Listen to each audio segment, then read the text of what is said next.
Back in a city in central Haiti, seizing control of a prison, freeing hundreds of inmates as local residents run for their lives. Officials say some of the gangs have taken over the main public school in the city. Many buildings were destroyed when the gang stormed Mihebale and emptied the local jail. The city has a population of about 100,000 people. Haitian media have reported that groups of armed residents have been patrolling the streets and have killed some of the prisoners who escaped on Monday. The latest violence comes a year after the installation of a transitional council, which was meant to restore order within 18 months and organize elections by February 2026. The BBC's Leonardo Rocha. For a second day, China's military has been conducting large-scale drills in the waters off Taiwan. The Chinese exercises include live fire drills in the South China Sea. Townhall.com. A Cornell student involved in Gaza protests says he is self-deporting. Mamadou Tall had been trying to fight his case in court, but in a social media post says, "I have lost faith I could walk the streets without being abducted." The Trump administration says it revoked Tall's student visa because of his alleged involvement in what it calls disruptive protests. Tall says he's dropping his federal lawsuit, which had cited his right to free speech. The 31-year-old citizen of the UK and Gambia was suspended by Cornell last year after a group of pro-Palestinian activists disrupted a campus career fair. Julie Walker, New York. Major League Baseball's average salary broke the $5 million barrier on opening day for the very first time. That's according to research by the Associated Press. Juan Soto's record $61.9 million payday with the Mets led the way. More on these stories, townhall.com.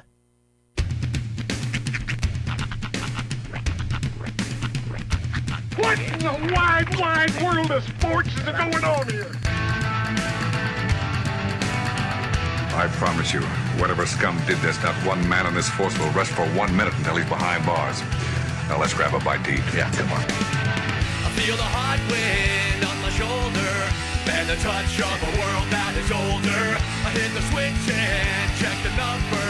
I leave it on and then I slumber. I hear the rhythm ringing through it. Flamenco guitar and cumbia music. I hear the talking of the DJ. The travel and what does he say?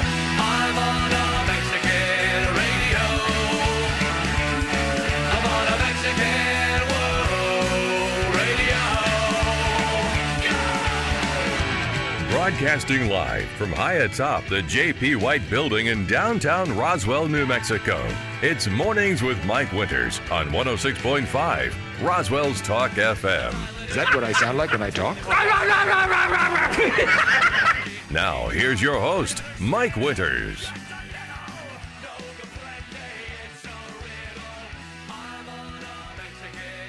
And good morning, one and all. Welcome to Mornings with Mike Winters. I am he. That would be me, Mike Winters. Happy middle of the week, everybody. Yes, welcome to Wednesday. We made it to Wednesday, and now is when the weather changes. Now for something completely different. That's right. As now we get into cooler. Like today's like 60-something, 69 for a high. Mm-hmm. But then we got like rain chances beginning tomorrow night, and then like just for funsies, like on Saturday, a few snow shower, rain shower mixes. Yeah. Let's just say if you got Saturday plans, hopefully they're indoors. Because it ain't looking so good. Not going to be pretty. Right now. Unless you're like bad weather. Like if your event calls for bad weather in the form of rain and snow flurries and whatnot, then Saturday's going to be your chef's kiss. Huh? All right. Out of our town? Out of our town, yes. Get away. Get out while you still can. Get out of town. Yeah. Oh, really? Get out of town.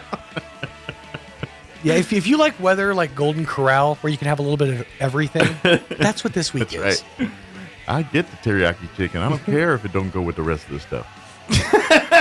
Hey, a steak's a steak, all right? Just saying. I'll eat the Asian right next to barbecue. Right. What's up? But, April Fool's messed with me a little bit yesterday. Not like in the terms of, I caught most, like the most of the April Fools I saw were blatantly obvious. Yeah, there were some, real obvious ones. We're like a couple of my friends were getting divorced yesterday. Oh, I saw like one. more I don't know if celebrity. I'm like, I feel like you shouldn't do a pregnancy or I thought we learned a that divorce lesson. thing. Yeah, I thought that's a step too that far. lesson I went felt I thought like when the internet started. I thought we started doing that But one. But anyway, people are still doing it. But I was seeing a lot of the like celebrity ones. Like I saw one where I think Shatner put out saying that Elon Musk invited him to go on a Mars mission or something. Yeah. I saw one that there was a couple about just various people taking over sports things and you know, but it all got me because about 9:30 last night, as I was doing my final scrollings of the internets and everything before I went to bed, I saw Val Kilmer died. Yep. And I'm like, no, that's April Fool's. I know it is because I didn't see it from like a news source or anything. It was just right. It's like, yeah, whatever. And then I saw another one like, maybe I didn't see April that. Fool's. I didn't see that till this morning. So Yeah. I was that killed it. But Yeah. But yeah, I saw it light before I went to bed, and I'd scroll. I was like, nah, it's April Fool's. So don't die on April Fool's, man. No, because no one's gonna believe you for at least. Here's the thing: it's happened. Yeah. It's happened more often than you think. I'm not surprised. Marvin Gaye, believe it or not, back in 1984, died on April Fool's Day. I had a list of them, and then Mitch Hedberg, the of all comedian. people, in 2009, I think, and that would have been the ultimate. Like no one believed it. Yeah, exactly. He was young. I was like, and that's the real big one because he was the comedian. So and he was comedian. He was young. Let's say, So it's. I mean, don't die on April Fool's Day. That's for sure. Oh, I'm glad I didn't see it because I didn't see Val Kilmer. I didn't see Val Kilmer till this morning. Yeah. So Selena in 1995. She died on April Fool's Day. Yep. Oh my gosh. And then of all those that died, the cancellation of Guiding Light in 2008. Oh, my mom loved Guiding shame. Light. That was the thing at our house. I told this story on the radio. I'm pretty sure back when I was a wee lad, like around fourish, many around years there. ago. My grandmother. I've told stories. She cracked open her beer at noon and drank all day, drove her 12-pack a day and everything. But anyway, she was a huge fan of her stories. That's what she called them, a story. Stories, yep. And her stories consisted of the OG classics, Guiding Light, As the World Turns, The Young and the Restless. And Days of Our Lives. And Days she never messed with. My wife was really? a Days fan. My she would watch, there always seemed to be like one that lasted for a couple years and then went away, like Capital. Yeah. And a couple of those. But anyway. Passions. Yeah, yes. Oh, that was horrible. That was the worst. And she usually ended up watching that one in that 1 hour between, I don't know if it was Price is Right or the news or whatever. But anyway, so like there was a set time of day where she did her, chores, fixing lunch, because she was kind of babysitting me and a couple other kids and all that. So she literally parked me in front of the TV when, and it was usually Young and the Restless, I think at 11 o'clock, whenever that was around that time. She'd make me watch it and give a dissertation on what happened. Oh my gosh. On Guiding Light? Yeah. That's my mom stopped watching Guiding Light for a while because my brothers are considerably younger than I am. Yeah. But when my brothers started to think of the characters on Guiding Light as real people, my mom was like, oh my gosh, what am I doing to my children? So she stopped watching it for a while, but she started watching it because all of those OG stories started as radio programs. Yeah. And they were 15 minutes at a time. So my grandmother and great-grandmother would listen to them on the radio. Yeah. So, of course, my mom and all of them. They were often sponsored by soap companies. By Dial. Yeah, the term and soap that's opera. soap opera. Exactly. It'd be really funny if they were sponsored by Coca-Cola. We could have called them Coke Operas. So when I was in 7th grade, we won't talk about this, is another story for another time. I got kicked out of school. And I had to go with my mom to work at the nursing home where she worked. So I'd go early in the morning, like 5:30 in the morning, and I'd, help around there. And then at my lunch, always on the TV in the lunchroom was Days of Our Lives. So I was a 7th grade straight white male that was weirdly into the storylines of Days of Our Lives in the 7th grade. My wife, I guess, watched in her younger days, and then she took a hiatus for a while, and then she's like every few years she would pick it up and then watch it. Usually during the summers, like when she was off for teaching. But apparently they don't show it on the regular TV now. It's only on Peacock. Oh, wow. And ever since then, she's like, I'm out. I'm not. Yeah, because that sort of takes away the whole, just find a channel. Unless they and brought put it back or something, but I don't think they did. I think it's still only. I think you can only watch Days of Our Lives on. And Peacock I think now. they're the only ones left. I think for the most part, all of the soaps are gone. Well, I mean, they're kind of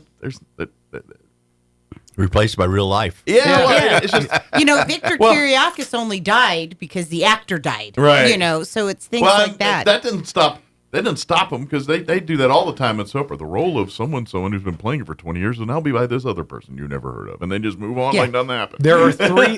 There are three still left. General Hospital on ABC, Young and the Restless, and The Bold and the Beautiful on CBS. Right. Those are Oh, the wow. remaining three. Okay, thanks, Sean. Nice. Well, no, those are pretty. Those are old school, too. And then they moved Days of Our Lives to Peacock. Yeah. That ever since Dead, my wife was. She's out. Yeah. I was a Days fan in high school, junior high school, college. We were Days fans, we'd even get that. There used to be a soap opera booklet that you could get at the grocery store, and it would give you the highlights if you missed anything. We religiously would get that, and we would all read it. It was right next to my Hockey Digest that I owned. No, that's a. Well, also, I forgot to mention this factoid since we're talking about. My wife's middle name is Hope. She's named after the Days of Our Lives. Hope. Wow. Oh my gosh. Yes. Yeah, because her mom was a fan, obviously, and that's how my wife. So her middle name is based off the character Hope and Bo. That was the thing. Is that why my middle name is Who Shot JR? I knew it. Well, you know what your mom was doing. That's right. I just want to know if Val Kilmer died with his boots on or off. I don't know. I got a feeling.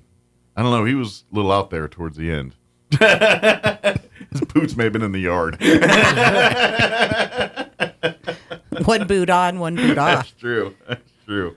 But matter of fact, we were just talking. I was like, man, what's with these New Mexico celebrity deaths? Right? The X-Men, now Val Kilmer. I'm like, don't drink the water. I was about to say, them folks up in Taos and Santa Fe might get a little nervous out there. Go see your doctor. Because things ain't looking good. But let me give you the rundown for today's show. We do have a full slate for you. Of course, you're hearing other people talking. Sean and I've been practicing our ventriloquism. I'm real good at the Andrea. The impression. But in case you're wondering, that's Gary and Andrea from the Roswell Chamber here. They're going to join us in a bit to talk chamber business, not just soap opera business. So we'll do that here in just a bit. And then next hour, we're going to replay our interview. We had Robert Sherman from the Walker Aviation Museum joined us yesterday. Unfortunately, they're still not open. They're waiting on, it's red tape and, picking carpets and, all the contractors and all that stuff. So, but if we're going to give you the same thing they've been giving us the last couple months, maybe 4 to 6 weeks. It'll be done on Tuesday. That's right. So, but we talked that. We also talked just about all the other stuff that you can do when you can't go in there right now, too. So we had a great conversation with him. And then we're going to replay our interview we had last week, Don Weld talking Friends of the Zoo. They're kind of getting the band back together with Friends of the Zoo now that, because Zoo took a hard hit during flooding and everything.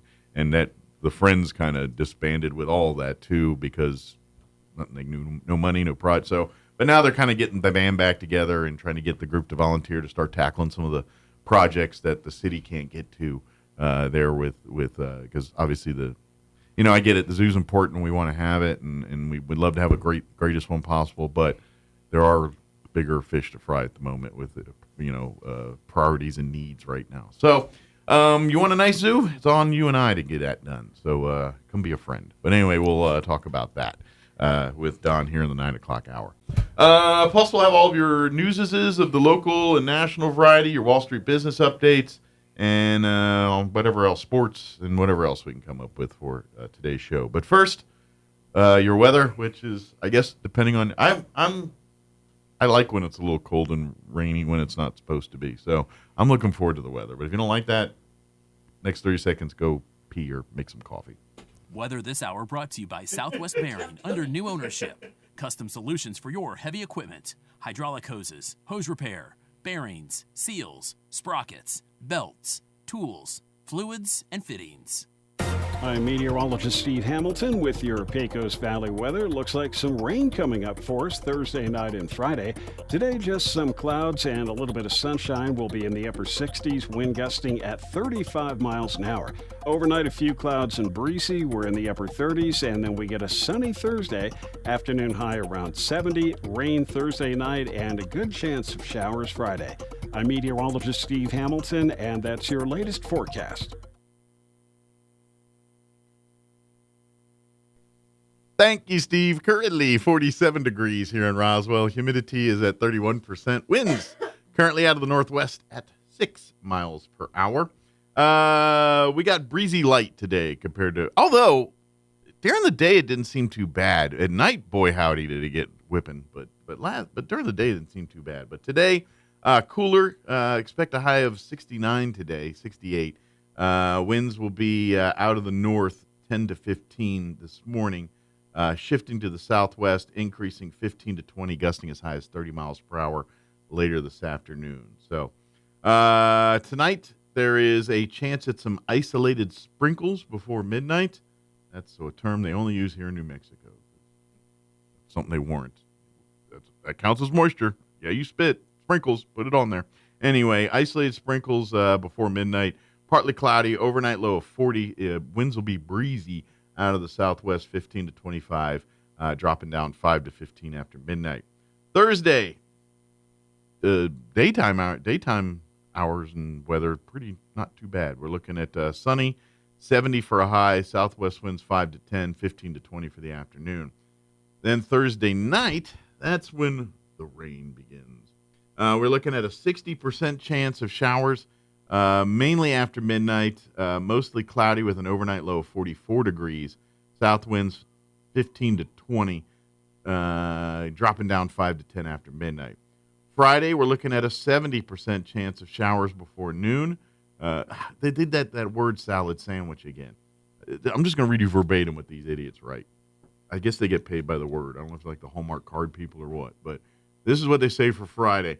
Showers likely before noon, then showers likely and a possibility a thunderstorm between noon and 3, then showers likely after 3. I'm reading verbatim what the National Weather Service wrote. Verbatim. So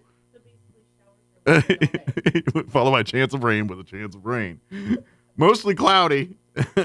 A high of 58 on Friday with southeast winds 5 to 10 miles per hour. Looking at a 50% chance of showers and thunderstorms Friday night, mostly cloudy, 36 for an overnight low. Saturday, 70% chance at rain, possibly mixed in with some snow showers just for funsies. And then mostly cloudy for the day with a high of only 43. Saturday night, we're looking at a 20% chance at some rain and or snow showers before midnight. Partly cloudy, overnight low of 28. So more likely to see snow showers there than Saturday, I'm thinking. And then Sunday, no talk of moisture. Sunny skies, 57 for a high. Monday, when you head back to it, sunny and a high of 68. Looks like by Tuesday, we're back into the 70s under sunny skies. So not likely. No yard work unless, right, you want to dig in the mud. Actually, the ground might be soft enough to actually do some digging now. So, all right, 7:21. We're going to take a 3-minute break, and then we'll officially talk to the folks from the Roswell Chamber of Commerce. Don't go away. You're listening to Mornings with Mike Winters.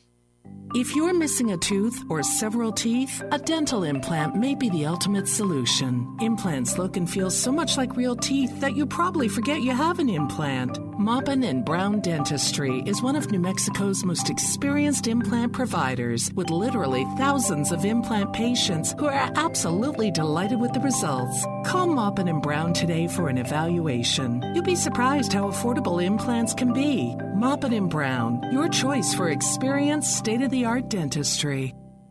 Hey, Roswell, need a truck? You're in luck. Now is your time to buy a new Ford truck for a lot less during Ford Truck Month at Roswell Ford. For a limited time, get massive discounts on every new Ford and quality pre-owned car, truck, and SUV, plus 0% APR for 72 months and no payments for 90 days. Attention business owners, Roswell Ford has a great selection of commercial vehicles, so we're taking care of business. Big trucks, small trucks, work trucks, we've got them all for a lot less. Making payments on your current vehicle and want out early? Roswell Ford wants to terminate your loan or lease, even if you owe thousands more than it's worth. And our aggressive finance team will push to approve your credit, even if it's less than perfect. Plus, Roswell Ford offers mobile services, so our certified technicians will come to you, regardless of where you're at, for oil changes, tire rotation, batteries, recalls, and more. Contact us for details. Massive savings and a better buying experience. Get on board at Roswell Ford, 821 North Main Street in beautiful Roswell. Call 575-623-3673 or online at roswellford.com. 0 APR is 13.89 per thousand financing. Choose to cruise from native sale on select vehicles. Straight balance refinanced and loan. Subject to lender approval. Offers not denied. Picture this. You're behind the wheel of a John Deere compact tractor. You're effortlessly breaking ground, moving piles of rocks just by moving a lever, and enjoying the sun as you clear brush across your pasture. We could keep trying to put you in the moment, but to really understand what this feels like, you just have to get in the seat. Stop by Pecos Valley Equipment in Artesia and Roswell, or visit us online at pecosvalleyequipment.com. Hi, Chef Anthony Noble here with the Valley Cafe at 801 West Brasher. We love serving you our delicious meals for lunch and dinner. The next time you're in on Monday or Tuesday, bring the family and take advantage of our kids' dinner special. With the purchase of an adult meal, you get a kids' meal for 20% off. That's right. Get the kids fed, save a little money, enjoy what I got cooking in the kitchen. Come visit us at 801 West Brasher in the Orange Building across from Church on the Move in Roswell. We have it all. Come taste and see. Don't forget, you can also find the Valley Cafe on our website at toasttab.com/Valley Cafe. Also on DoorDash, Grubhub, and Uber Eats. In a medical emergency, every second counts. Artesia General Hospital's emergency department is open 24/7, staffed with highly trained professionals ready to provide life-saving care when you need it most. Don't wait. When minutes matter, trust Artesia General Hospital. Quality emergency care close to home. Learn more at artesiageneral.com. The average American spends 2.5 days a year looking for lost items. We aren't sure how long Europeans and Asians look for lost stuff. We lost the list. Here's Mike Winters. And good morning. It is 25 minutes after 7 o'clock. And joining us in studio this morning from the Roswell Chamber of Commerce, Andrew Moore and Gary Thrine are back with us. Good morning, guys. Good morning. Good morning. Happy middle of the week, everybody. That's right. It's an optimistically fantastic day. There you go. Happy day after April Fool's Day. That's true. We all survived the April Fools. Yes. So you were talking about April Fool's stuff. My kids got in the car when I picked them up from school yesterday. And I always do the, hey, how was your day? And they go, oh, well, we hate each other. This is the last time you're ever going to pick up my friends. And I'm like, you guys are full of it. And they're like, and I mean, they were good. They kept the kept the gag up. They were like, no, we can't stand. And I'm like, what? I'm pretty sure you're pulling my leg, but also what? They are teenagers, and teenagers do teenager things. And then when I dropped off the friends, they were like, April Fools. Right. And I was like, okay. Yeah, they tried. Give them. It was because I was almost. I was like. They were a little. They carried it a little longer, maybe. Yeah.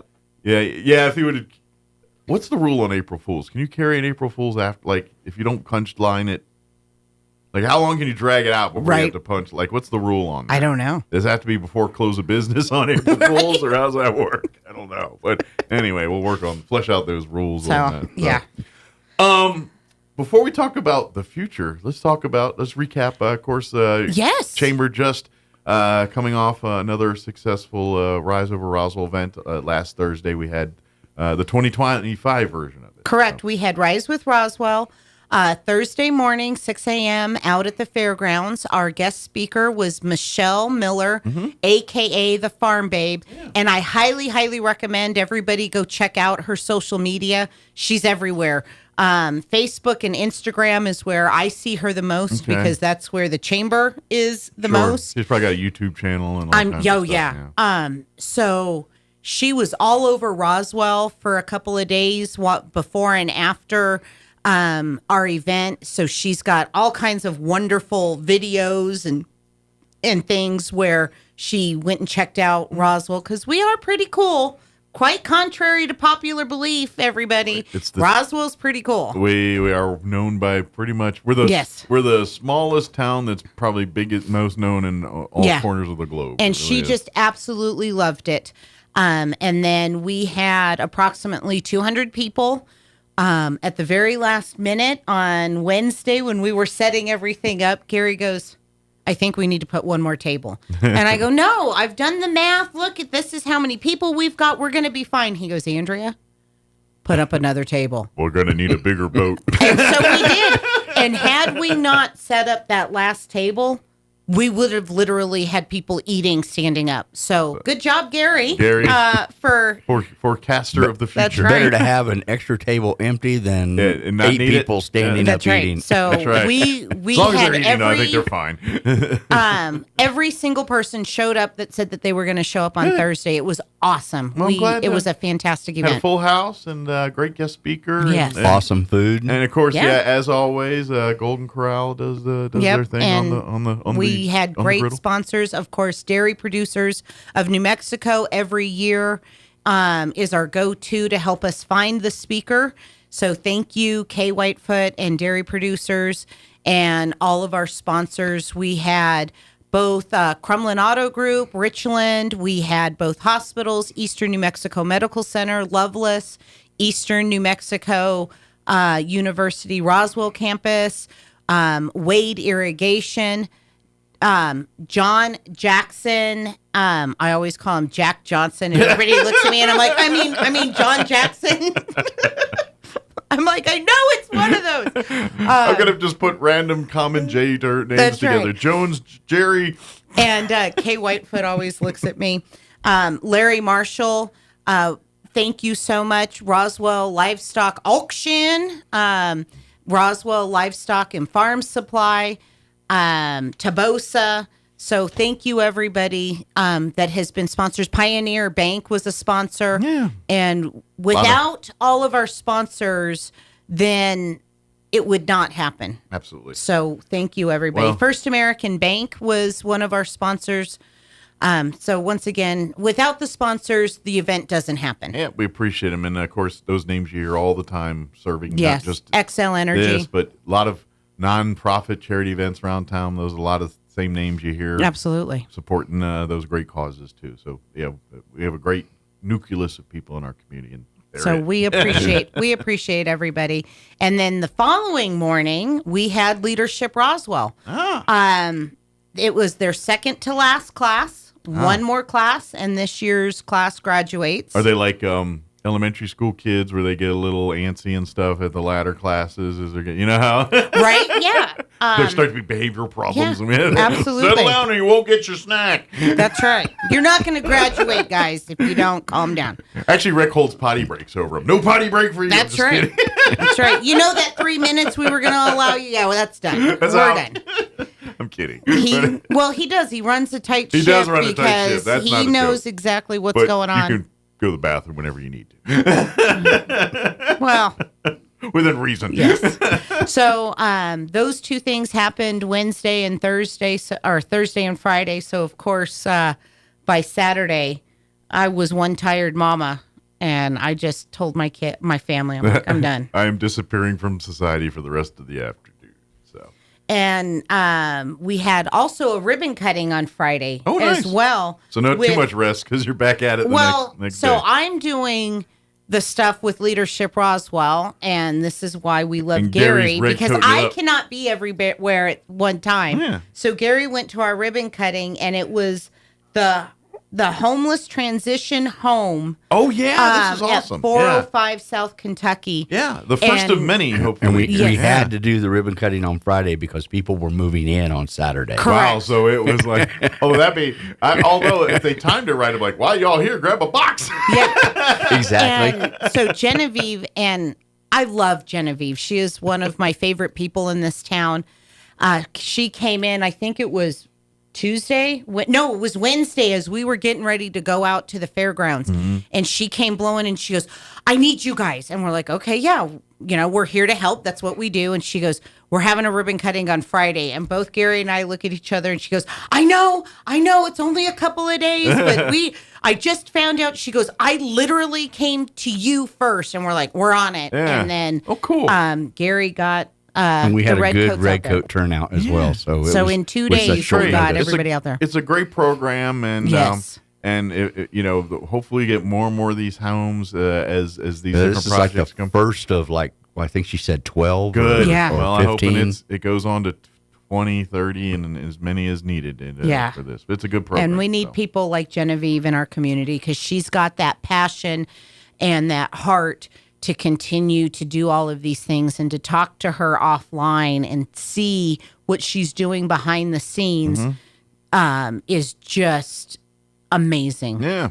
Yep. We have these certain groups of people just no matter what, they're always involved, and again, another evidence of that right here. Exactly. Stuff, so. And then what else do we have going on, Gary? Well, we had a new member join last night. Came across, I got the alert on my phone, and I was like, oh, cool. It's our new cannabis company out at the Nomads out next to Hot Works across the street from Antigua and Roadhouse. Mm-hmm. And and then Tobias called me and he's like, okay, I want to do this. And so how do I do it? And I talked him through the application process, and he got it all squared away. Nice. So they're on the 1st of April and one member. So there you go. Anybody out there thinking about joining the chamber, give me a call or get online on our website. And anybody out there that you work for a company that is a member and want to be a red coat, give me a holler and I'll square you away with an application.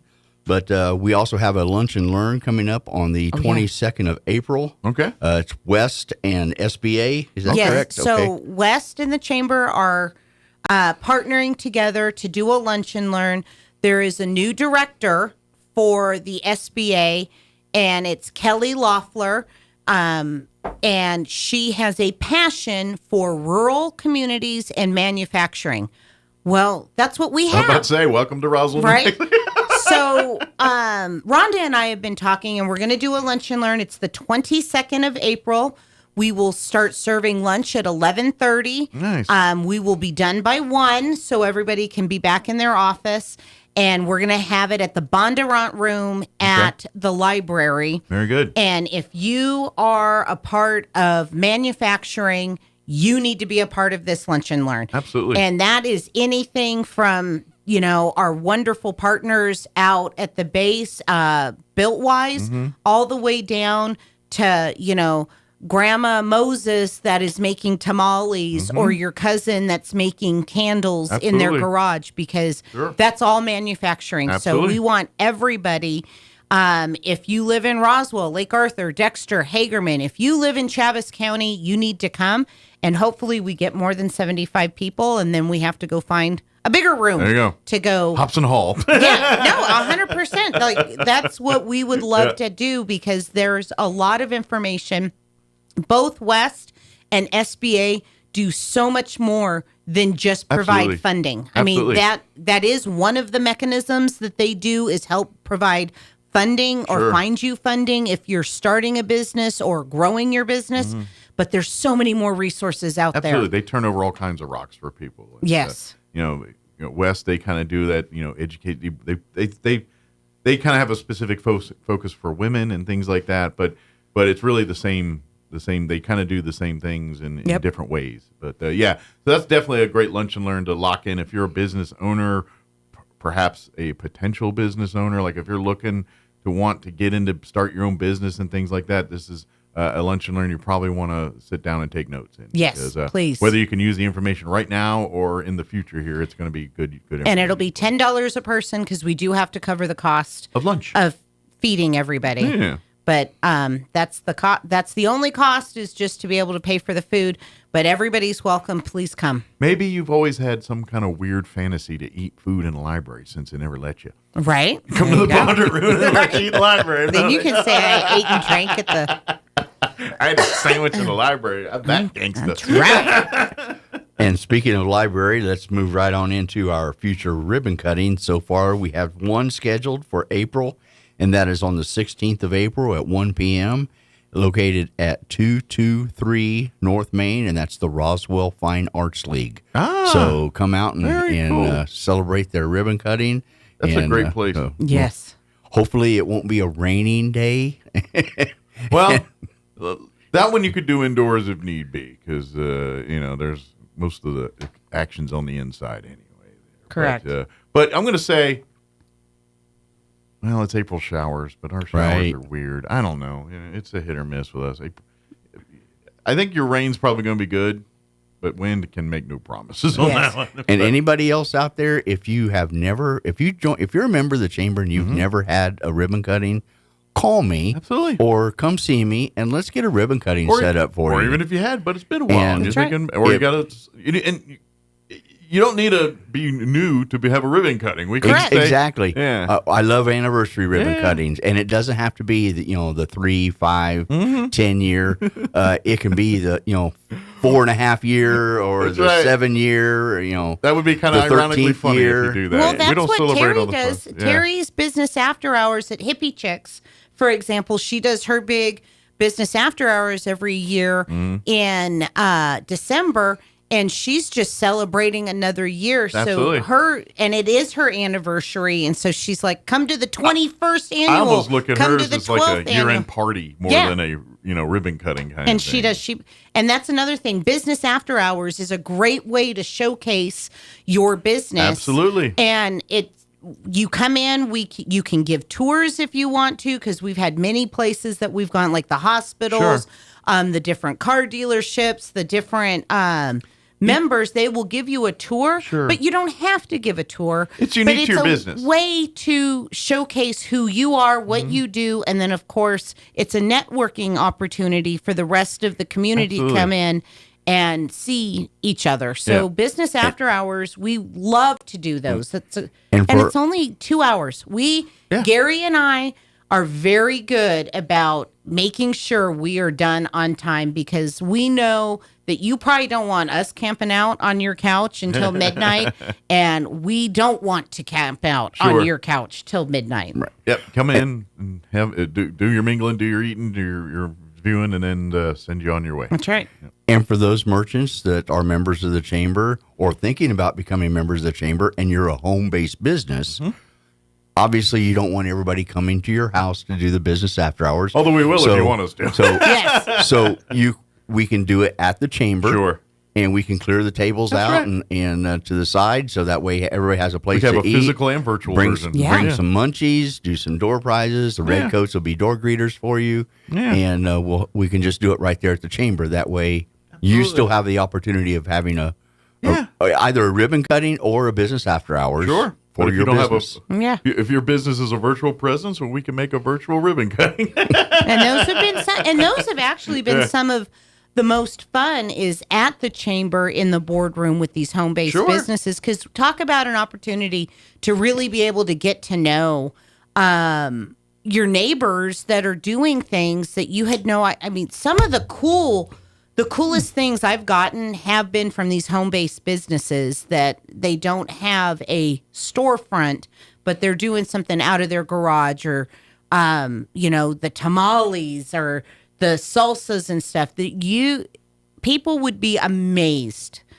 if they would just take, a couple extra seconds and see what's Nana doing next door. Right. And thanks to Allison's Flooring for being our sponsor. We have a new floor. Yeah, it's very nice. In the boardroom, and it is actually, the carpet is gone, and now we have the laminate floor, and it turned out awesome. We do have a couple throw rugs for sounding right, because it does echo all the way out in the hallway if those carpets aren't in there. Yeah, because we've pulled those a couple of times, and all of this, it makes all the difference. It does. When you got like whatever those walls are made out of, concrete. Yeah, it just and then the floor. Yeah, it's just an echo chamber in there. Absolutely. But big thank you to Allison's for that. They do great work on. And to be honest, just throwing a quick plug, if they do way more than just floors too. They can build your kitchens, the bathrooms. They probably build you a house if you asked them to. Exactly. And the last thing I want to bring up, I don't want to steal Andrea's steam there, but Lunar Cow has partnered with the chamber to update our Roswell City map. And not only is there going to be a hard copy, but there's also going to be a digital copy. So once the spaces all run out on the hard copy, then you will still be able to get a digital copy, and that will be able to be refreshed and updated on a regular basis. But so monthly if you wanted to, and it's no charge. Right, and if anybody from Lunar Cow calls you or emails you, they are legitimate. They are partnered with the chamber, and all of you new members that have just joined in the last year, I would really love to see you guys be on the map. Both the hard copy and then, of course, you have the digital copy. And then once those digital or those hard copy spots sell out, like I said, you still have the opportunity of having a portion of the digital map. Yeah. So which really is the... And with the air shows coming, we have May where everybody has to come in and qualify. And it's 100% of the pilots will be here in May because it's a brand new course. And then in September, we've got the air show as well as the air race. So we're going to have a huge influx, and there's a lot of old school people that like to have a paper map, but that's also the digital map. So when they come in and they ask for different information, we'll be able to pull up the digital map and give an itinerary and plan their stay on that digital map. So please make sure that you are getting on there. It's a very economical way to get your name in front of a bunch of people that are new to town, tourists, people that don't know. If you're relying just on local traffic for your business, which your day-to-day is going to be most of that, and you build your reputation there. But if you're trying to make the most of UFO festivals and Reno air races and these events like this, chili cheese festivals, using a presence like Lunar Cow is a very economical way to get your word out cheaply and quickly to a very targeted audience, targeted to what you're trying to do. Absolutely. And that's worth a conversation with Lunar Cow. You can listen to all that and say, nah, it's too much for me, but at least hear the conversation. That's right. At least hear what they can offer you. And it's various levels. I'm sure, I don't know all the details, but I'm sure, it's like anything else. The more money you invest, the more things the you bigger get. your spot. And once again, like Gary was saying, there are limited spots on the map. So on the paper map, but every single person that wants can be on the digital map, and that's going to be and that's huge. How people it really is. The paper maps are great and they still used, but it's going the way of the dodo. Yes. 10, 15 more years, those won't. It's like the phone museums. books. Yeah, they'll be in museums. Yeah, there's not going to be after this year. There's not going to be any more hard copy. So the way the future is going to be the digital. Everything's going to be your phone or whatever. Yeah, the next names wave of and numbers technology came to us this year, and their next printing, which I think is the 26, 27. Is it 25, 26? 25, 26 is the last hard copy that Names and Numbers is going to be doing for the phone book. Everything's going to be online now. Yeah. Because everything right now, I mean, you can reverse look up any phone number now. How are short kids going to sit at the table properly with no fat phone books to sit on? Well, they're not that thick anymore either. Well, where I grew up, they are. Right. Ditto. You used to get two of them, actually. You get two, and they were both about 4 inches thick. A through L and M through Z. Yeah, we had the big one. Now, that was the DC one, and then we got like we got like 6 phone books. We got the yellow pages, which were a couple things. Then we got the volumes of white pages. And then I got one for just like my county, which was more the thinner, put it under your arm, go to the can to read kind of size. Who's ever reading phone books on the can? But anyway. Well, back in the day when we didn't have phones. This is true, Thank God for Uncle John bathroom readers. That's all. Or it was this, it was, if you were really hard pressed, you're like, I guess I'm reading the shampoo. That's right. Let's see what dial soap got in it today. But those phone books. But yeah, it's all going digital. So if you want to kind of stay relevant with your business and technology, doing it really on the cheap, very affordable. Or if you're interested in being a part of Lunar Cow on the map and you either can't find the email or can't remember, call either Gary or I, and we'll get you in touch with them as well. And that phone number is 575-623-5695. And we are located at 131 West 2nd. You can't miss us because we're on the corner of Richardson and 2nd. We have the huge alien mural and all the alien stuff on our windows. Right. And the website? We are Roswell, ROSWELLNM, NewMexico.org. Absolutely. Hey, and by the way, if you're looking for something to read, there is a little readers, the library, Lending Library, sitting right there on the corner of the chamber building, and there's always books in there. Oh, yeah. Every time. So take a book, leave a book. I haven't had to fill it for a while. For a while, I was going on the fives, because if it's the fives at the Friends of the Library bookstore, you can get a sack of books for $5. Yeah. So I would go on the fives and go get a sack of books, and I would just tell them, I'm like, I don't know. Yeah. I just want some books. And they would look at me, they're like, you don't know? And I'm like, I'm putting them in my lending library over at the chamber. I'm like, so just kind of direct me, what are some popular genres? Because what I like is not necessarily what everybody else likes. Romance, a little Western, a little mystery. And I do see people coming and bringing books and then picking books to take with them. So that's another thing. Oh, and by the way, too, if you've got the plastic bottle caps for the benches, the chamber is a drop-off location. Yes, you can and drop our them off. bucket is right outside the front. Outside the front door. Oh, and we have partnered with Eastern New Mexico Medical Center on the peanut butter as well. They're doing a big peanut butter drive. Okay. Because that is one of the things that the food pantries need a lot of, because it's a great source of protein. Yeah. And it's the least donated food. And it's the least donated food. Because Absolutely. I think people keep it. Because they're like, I'm keeping my peanut butter. Right. You know what I mean? So we are a donation site for that as well. So come to the chamber and drop off your peanut butter. So your favorites, whatever you got. If you're a Jif person or a Skippy or a Peter Pan, then creamy, get an chunky. extra jar and come drop it off. I know I've cleaned out my cupboard. I know that Gary's cleaned out his, and there was a fight at our house because I'm a crunchy peanut butter person.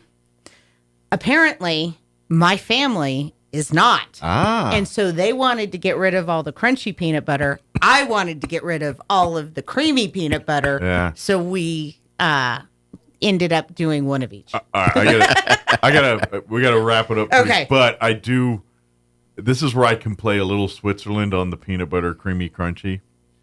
This is my way of, if I'm gonna invest time in a peanut butter and jelly sandwich, I'm gonna get both. What I'm gonna do is I'm gonna start with the creamy to protect the bread. Okay. And then I go crunchy on top to creamy to keep the bread intact. Because sometimes you spread crunchy peanut butter, it kind of shreds up the bread. So if you put a layer of creamy and then hit the crunchy on top and then go with your jelly and all, bread integrity intact, and you've got the crunch you desire. Okay. I will try that now. My kids are going to think I'm nuts, but that's okay. That's the point. It's crunchy. All right. Awesome. Well, do we get it all? Anything I we think missed? we did. Gary, So, we get it all? not business after hours. Oh my gosh. Lunch and Learn. The Lunch and Learn, April 22nd at the Bondurant Room. We will open the doors and start serving food at 11:30. The Roswell Public Library. Yes, Roswell Public Library. 11:30, $10 a plate. And we've got the ribbon cutting for the Fine Arts League April 16th at 1 p.m. Nice. Yeah, go there, and we might pick up an art piece or two. That's right. Meet some local artists. It's kind of a mall of local artists. That's really kind of what the Fine Arts League, you know, the building and all that. It really is, and it's different every time you go in there. And if you want to learn to be arts and doing arts and stuff, even if you're not an artist, but you want to do artist things and become an artist, they help you do all that too. They have classes, and you walk in there and say you want to learn to do something, there'll be about 10 people that jump up and want to help you do it. So absolutely.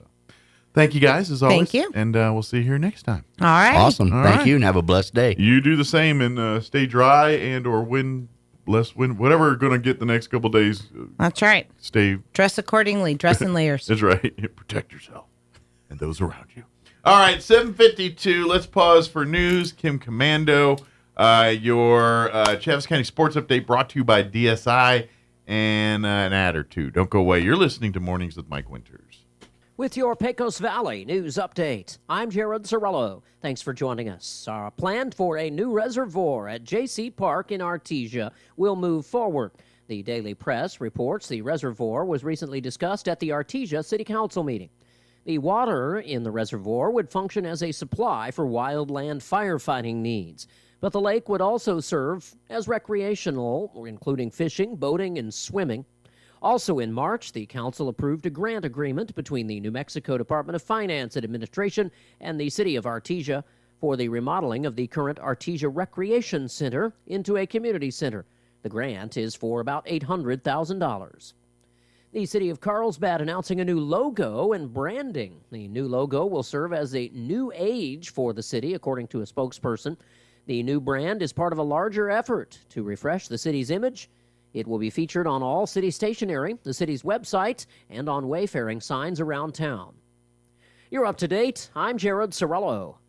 Let me say the same line twice. The only difference, audio quality. Your smartphone tracks your location even when you're not using it. Your smartphone tracks your location even when you're not using it. I'm Kim Commando for Total AV, the award-winning antivirus software for just $19 a year right now at protectwithkim.com. Hear that? I'm saying the same thing. Same voice, same words.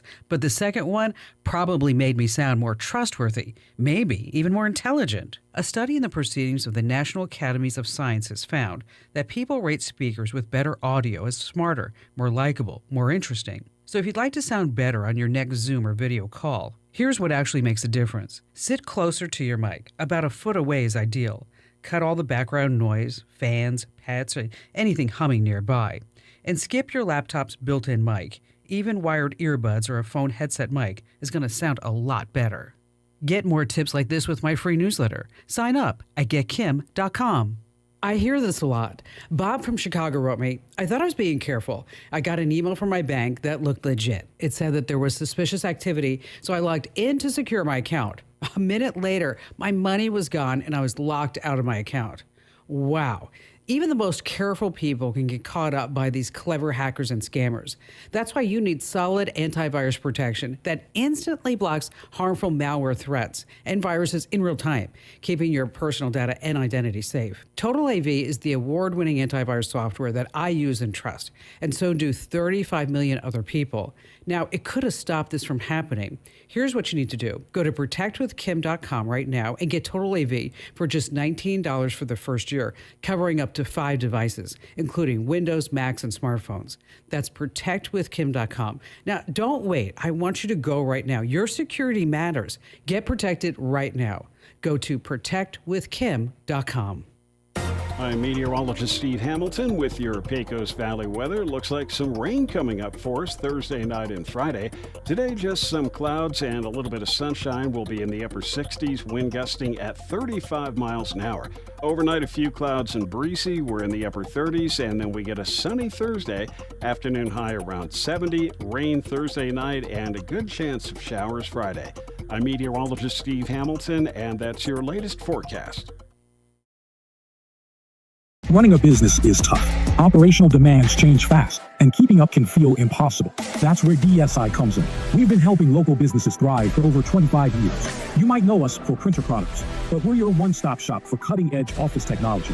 From managed IT to video security, audio-visual technology, and more, DSI has everything you need. We're flexible, local, and have the resources of a national corporation. Be more productive. Make more money. DSI, the heartbeat of business. Visit DSINM.com. It's time for the Chaves County Sports Report. Let's take a look at the NMMI Broncos junior college team.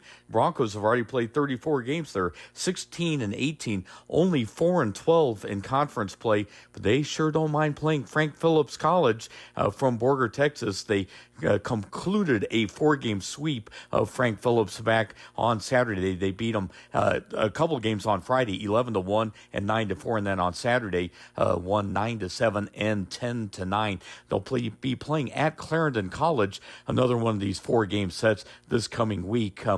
Maceo Maldonado Baez, 394 average, for the Broncos. Joke Rivera Colon, 371 average as far as pitchers. Hyunwook Lee and Jeong Park, both 4.15 ERAs. The Sports Report brought to you by DSI. Call DSI for all your office technology needs. I'm Eric Butler at Roswell's Talk FM 106.5. With the Wall Street Business Report, I'm Bill Alexander. Employees across the massive U.S. Health and Human Services Department received notices of dismissal Tuesday in an overhaul ultimately expected to lay off up to 10,000 people.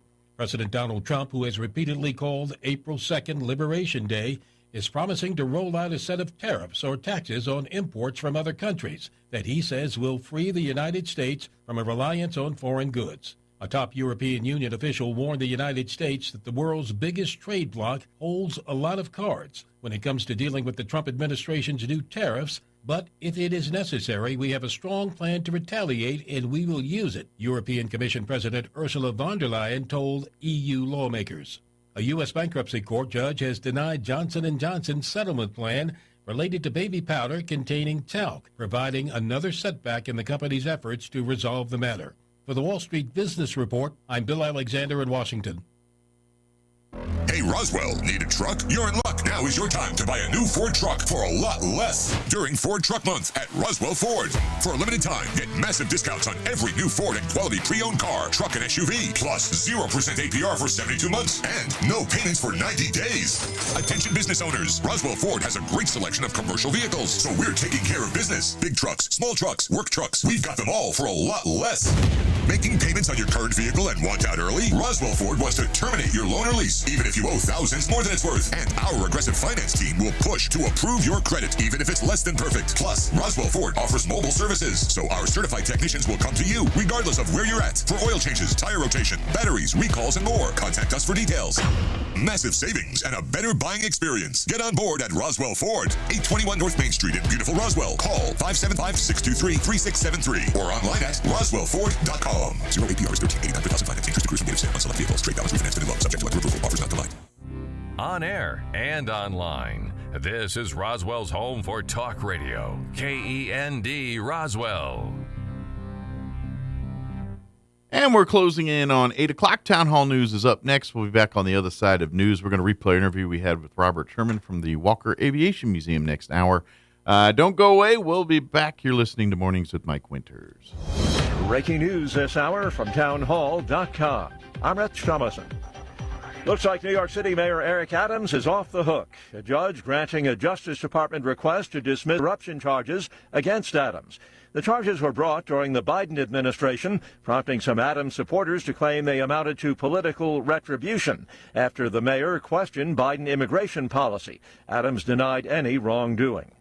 President Trump declares this Liberation Day, the day he'll be announcing sweeping trade tariffs. During a Rose Garden ceremony, the president will impose reciprocal tariffs to match the duties that other countries charge on U.S. products. We've been ripped off by every country in the world, friend and foe. Ahead of this afternoon's announcement, financial markets have been jittery and many Americans have rushed to buy products they fear will rise in cost as a result of the import taxes.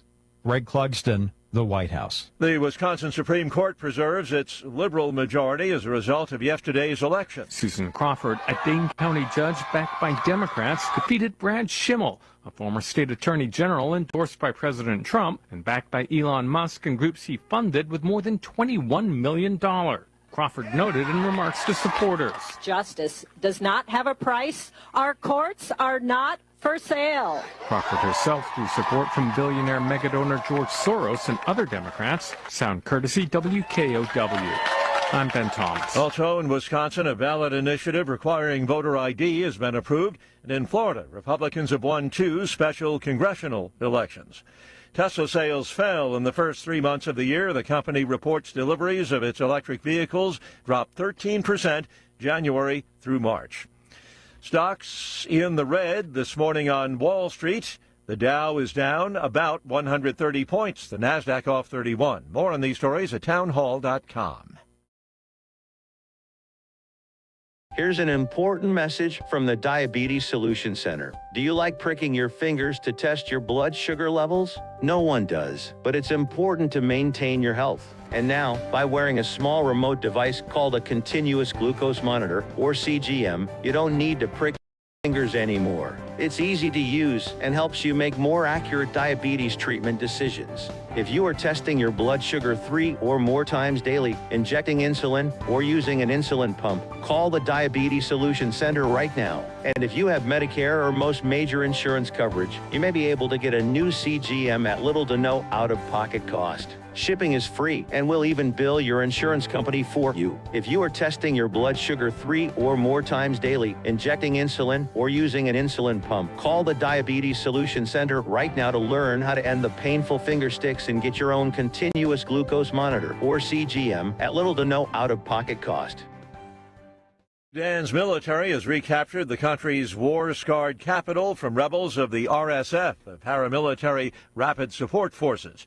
The BBC's Barbara Pledusher. The retaking of Khartoum followed an advance by the army through central Sudan, retaking that area and then coming up to Khartoum. So in a way, it's the culmination of really pushing back the RSF back into its traditional stronghold.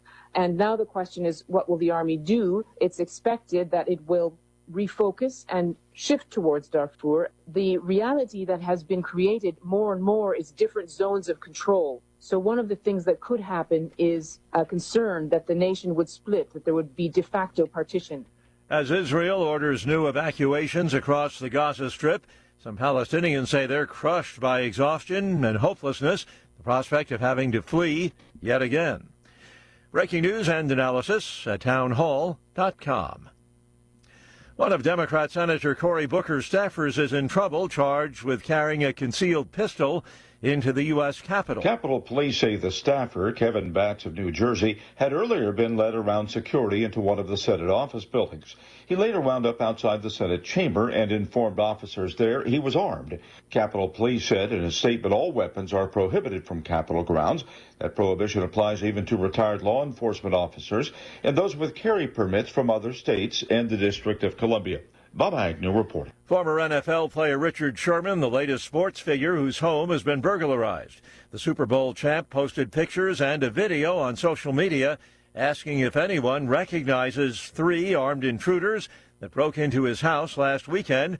The FBI has warned that crime organizations are targeting pro athletes. More on these stories at townhall.com.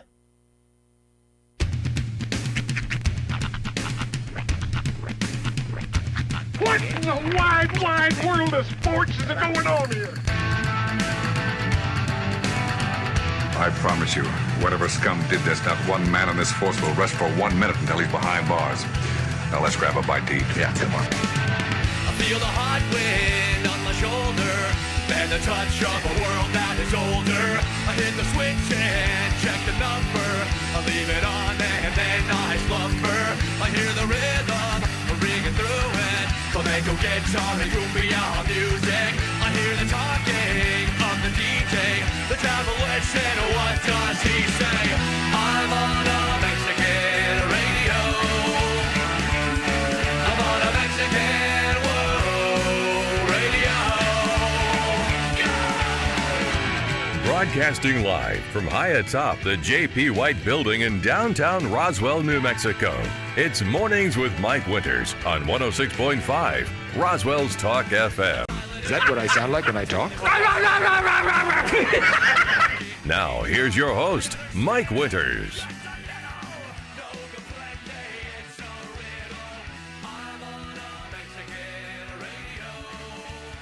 And good morning. It is 6 minutes after 8 o'clock. Welcome to hour number 2. The deuce? The deuce indeed. Mornings with Mike Winters. Right here on 106.5 Roswell Talk FM. Happy Wednesday, everybody. Ah, yes. It's sunny. Midway through the Lenten season. Yeah. Hopefully all y'all's sacrifices for Lent are going strong. Speaking of that, and I'm not going to say names because, but it was you, Terry. But one of my pleasures of Lenten season. Oh, okay. Is I like to, because this is whenever all the fast food joints put out a fish sandwich for a minute. So I like to go around and sample the various fish sandwiches. Well, yesterday I went to a place that traditionally the fish sandwich is on point. One of the better fast food ones I've had. So I got it. I was like, I'm going to get that one. Okay. I don't know if the cook was sleeping yesterday, but my fish sandwich tasted like char. Really? It was disgusting. Can I, I'm not going to say names either, but can I guess that? I don't want to say even remotely hint on air to throw bad business to anybody. Okay, that's fair. I don't think it's their normal practice. I think I know who. I think I just caught him on a bad day. Huh. And it was god awful, and I was disappointed. So now, I mean, not to give them free advertising, but tier listing. Like, what's your one seed? My one seed? McDonald's doesn't count because they're the OG. McDonald's is always going to be in the top. It's a solid sandwich. Just I would always call it a top 3. It's more of a nostalgic thing for me. You know what it is? It's a friend. Yeah. It's a buddy I know is always going to be there when I need it. Yeah. Even when it's not the Lenten season, everybody else has walked away from fish sandwich. I know you're going to be there, McSwim. Yeah. It's consistency. That's it, man. Yeah. Like, this is part of the problem is, like some I've had that I'm very good, and then I've gone back and it wasn't as good. Right. And so ask me which is my favorite, I don't know. It depends on the moment. Okay, let's because like I've had a really good Arby's one. Let's extrapolate on this. Yeah. What constitutes a good fish sandwich for you? I do enjoy when it looks like something that's not square that came out of a box. So you like more of like a fillet style. Okay. Generally speaking. Sure. That being said, it's got to be cooked right. And that's the problem is they either undercook it or overcook it. Uh-huh. So if it's still got all liquidy, that's undercooked, man. If I bite into it, fish ain't supposed to be that juicy. Yeah. All right. Yeah, it's supposed to be flaky. Yeah. And so I've had like from places I was like really good. Mm-hmm. And the next time I go, I'm like, oh my gosh, it's watery or it's burnt. You know, I learned something recently about fish, not specifically like these kind of fish, but tuna. Yeah. So did you know that when you find when it says albacore, it's not generally actually tuna fish? Is it another kind of fish? It's a different albacore? It's a different kind of fish entirely that apparently results in oily discharge for days. Nice. Yeah, it's one of those it gives you the runs or whatever. This is why. So get chunk light. Always get chunk light tuna is what they said. This is why you always live, and I don't follow it myself, but because I have a problem. But this is why you follow the golden rule. If you live in a state that's not attached to water, maybe lay off the seafood. Yeah. Or at least don't go in, with an expectation of this is going to be fresh. Yeah, super fresh. fresh. And if you live in New Mexico, odds are that thing was frozen shipped in from somewhere because you ain't got no ocean anywhere near right. us. It's not likely that the fish upon your plate today spent the night in Chesapeake Bay, if you will. Ain't nobody out in the Pacific Ocean catching stuff and running a U-Haul to New Mexico with that thing. Quick, get it on ice. Let's get it to the land of enchantment. So, I know a fella down there's got a hankering. Although I will say you can find a pretty solid selection of variety of catfish around here. Yes. Well, you can get catfish not in an ocean. Yeah. That's what I'm saying. Generally, coming from a place you can literally go down to the pond and pick one of those bad boys up. Coming from Oklahoma, a place where the catfish is you are judged based on your catfish and your cooking ability thereof. It's a pretty good quality catfish around here. A landlocked person that loves seafood, the best you can hope for is good fresh catfish. That's right. Because that's about the only place you can get it. And depending on where you live, a few crawdads. Yeah. But that depends on what part of the country you live on, what you call them too. Exactly. I'm not sure I would trust crawdads from this part of the country. Well, land dads. Well, they're basically like mud lizards. Yeah. I've heard that.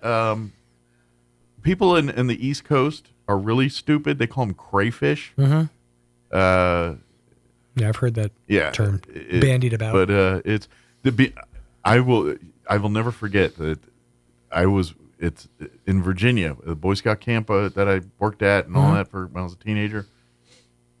I'll never forget, because you could tell when, again, they called them crayfish there. You could tell because they hibernate in the dirt. So, like, you could come up to a little creek, and we do it all the time, and the water's clear in the creek. And you can see it's only 4 inches deep. Right. It's not that, but it's clear enough, and we could drink out of some of these waters. We did this in the Scouts. But if you saw the dirt in the ground, it was bubbling from the bottom. There's a crayfish down there. Oh. So we go and dig them out. And I remember we dug one out, and that sucker was a lobster. It was a small lobster, but I pulled it out, and that thing was good 7-8 inches long. Wow. And I was like, I was like, we got lobster up in this thing. That's good eating. Yeah. I didn't know what to do with it, so we let it go. But it was I'd never seen one that big before in my life, and we pulled it out of literally this creek that was about 2 feet wide and about 6 inches deep. I will say, I'm not crazy about like fishing. I've never been like a fisherman, although I really do have a hankering to learn in recent years. That being said, one of my bucket list items is to go back to Oklahoma and go noodling. I've always wanted to do that because it looks like a painful, but also just the most fun you could ever have. I just feel like using me as bait Yeah. is not a good idea. It's kind of terrifying. You're reaching your hand into the abyss. Yeah. You don't know what's coming. Yeah. But that's the excitement, you know? But in a land where there's also water moccasins in the same place as said catfish, I'm not doing any of this. No. I've seen people get chased by water moccasins. I'm not getting anywhere near them things. Them's water snakes are nasty. Oh, dude, I will never not think of that scene when I hear water moccasin. Water moccasins. Just the way he says it. Water moccasins. You run. You hear someone yell that, you run. Yeah, they're not fun. Yeah. The brown recluse of the lake. Someone. And if you're in the Middle East and you hear someone yell camel spider, you run too. No, it's too late. If you're in the Middle East and someone yells camel spider, just stand there and accept your fate. Make peace with your God. And if you wonder what those look like, just you want to add an interesting morning, Google camel spider, and then just drop the pictures that are all over that. When you come to the one when it's wrapped around the tire of an airplane, then you'll know what we're talking about. But then, just a suggestion, because you're going to need this, r/iBleach. Go to Reddit/iBleach. It's just pictures of puppies. There you go. It'll put you back in a good headspace, because you're not going to want to see these. I'm pretty sure Predator was inspired by camel spiders. There's a lot of similarities. Man, I probably should get the interview going based on times and all that. We're going to replay an interview. Robert Sherman from the Walker Aviation Museum joined us yesterday, gave us an update. So we're going to play that for you here in just a few short minutes. We'll also get you up to date with the weather. Spoiler alert, probably not going to be what you like, or it might be, depending on what you're into. But rain and wind and all that in the forecast here. So, and then, of course, we'll get you up to date news and whatever else we can come up with for this hour of the show. But first, your weather. I'm meteorologist Steve Hamilton with your Pecos Valley weather. Looks like some rain coming up for us Thursday night and Friday. Today, just some clouds and a little bit of sunshine. We'll be in the upper 60s, wind gusting at 35 miles an hour. Overnight, a few clouds and breezy. We're in the upper 30s, and then we get a sunny Thursday. Afternoon high around 70. Rain Thursday night, and a good chance of showers Friday. I'm meteorologist Steve Hamilton, and that's your latest forecast. Thank you, Steve. Currently 50 degrees here in Roswell. Humidity is at 29%. Winds currently out of the northwest at 3 miles per hour. Breezy today to windy. A little cooler, too. Increasing clouds with a high of 68 today. Winds will be out of the northwest 10 to 15 this morning. 15 to 20, gusting as high as 30 miles per hour for this afternoon. Tonight, there is a chance at some isolated sprinkles before midnight, otherwise partly cloudy. Warm with an overnight low of 40. Winds will remain breezy out of the southwest, 15 to 25 miles per hour. They will drop 5 to 15 after midnight tonight.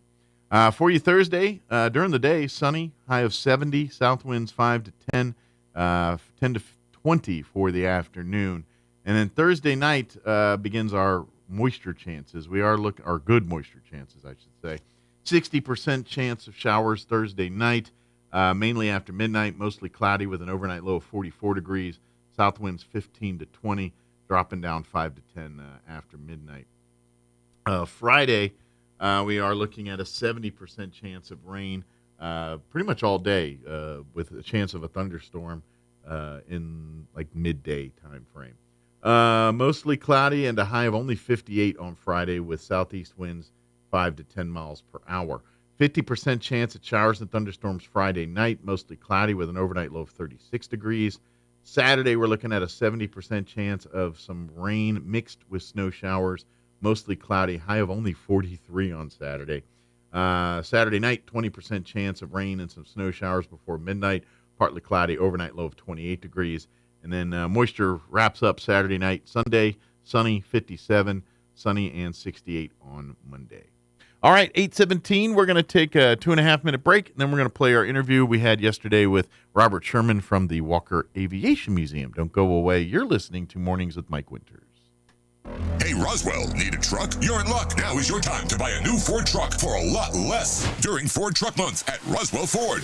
For a limited time, get massive discounts on every new Ford and quality pre-owned car, truck, and SUV, plus 0% APR for 72 months and no payments for 90 days. Attention business owners, Roswell Ford has a great selection of commercial vehicles, so we're taking care of business. Big trucks, small trucks, work trucks, we've got them all for a lot less. Making payments on your current vehicle and want out early? Roswell Ford wants to terminate your loan or lease, even if you owe thousands more than it's worth. And our aggressive finance team will push to approve your credit, even if it's less than perfect. Plus, Roswell Ford offers mobile services, so our certified technicians will come to you, regardless of where you're at, for oil changes, tire rotation, batteries, recalls, and more. Contact us for details. Massive savings and a better buying experience. Get on board at Roswell Ford, 821 North Main Street in beautiful Roswell. Call 575-623-3673 or online at roswellford.com. 0 APRs, 1389 per thousand finance. Interest accrues from date of sale on select vehicles. Trade balance refinanced and loan. Subject to lender approval. Offers not available. Innovation, service, integrity, and knowledge. J.S. Ward and Son Insurance Agency. Auto and home, life and health, personal and commercial. Bonds too, since 1925. We have the coverage for you. Innovation, service, integrity, and knowledge. J.S. Ward and Son Insurance Agency.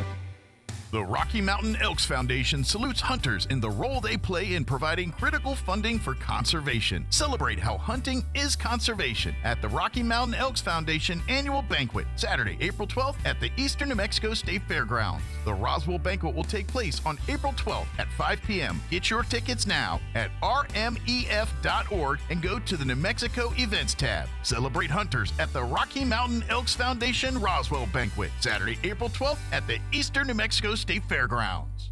The Eastern New Mexico University System is proud to present One Eastern Day, sponsored by J.P. Stone Community Bank on Thursday, May 1st from 4 to 9 p.m. on the campus of Eastern New Mexico University, Roswell. Come join ENMU for a family fun night featuring food trucks, inflatables, info booths, and live music by Roswell's own Grupo Maldad from 7 to 9 p.m. Bring out the whole family May 1st to ENMU Roswell and join us for One Eastern Day. Visit roswell.enmu.edu for more information. Eastern New Mexico University. Student success, that's what we're about.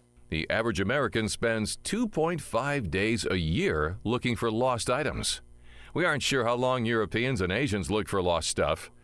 We lost the list. Here's Mike Winters.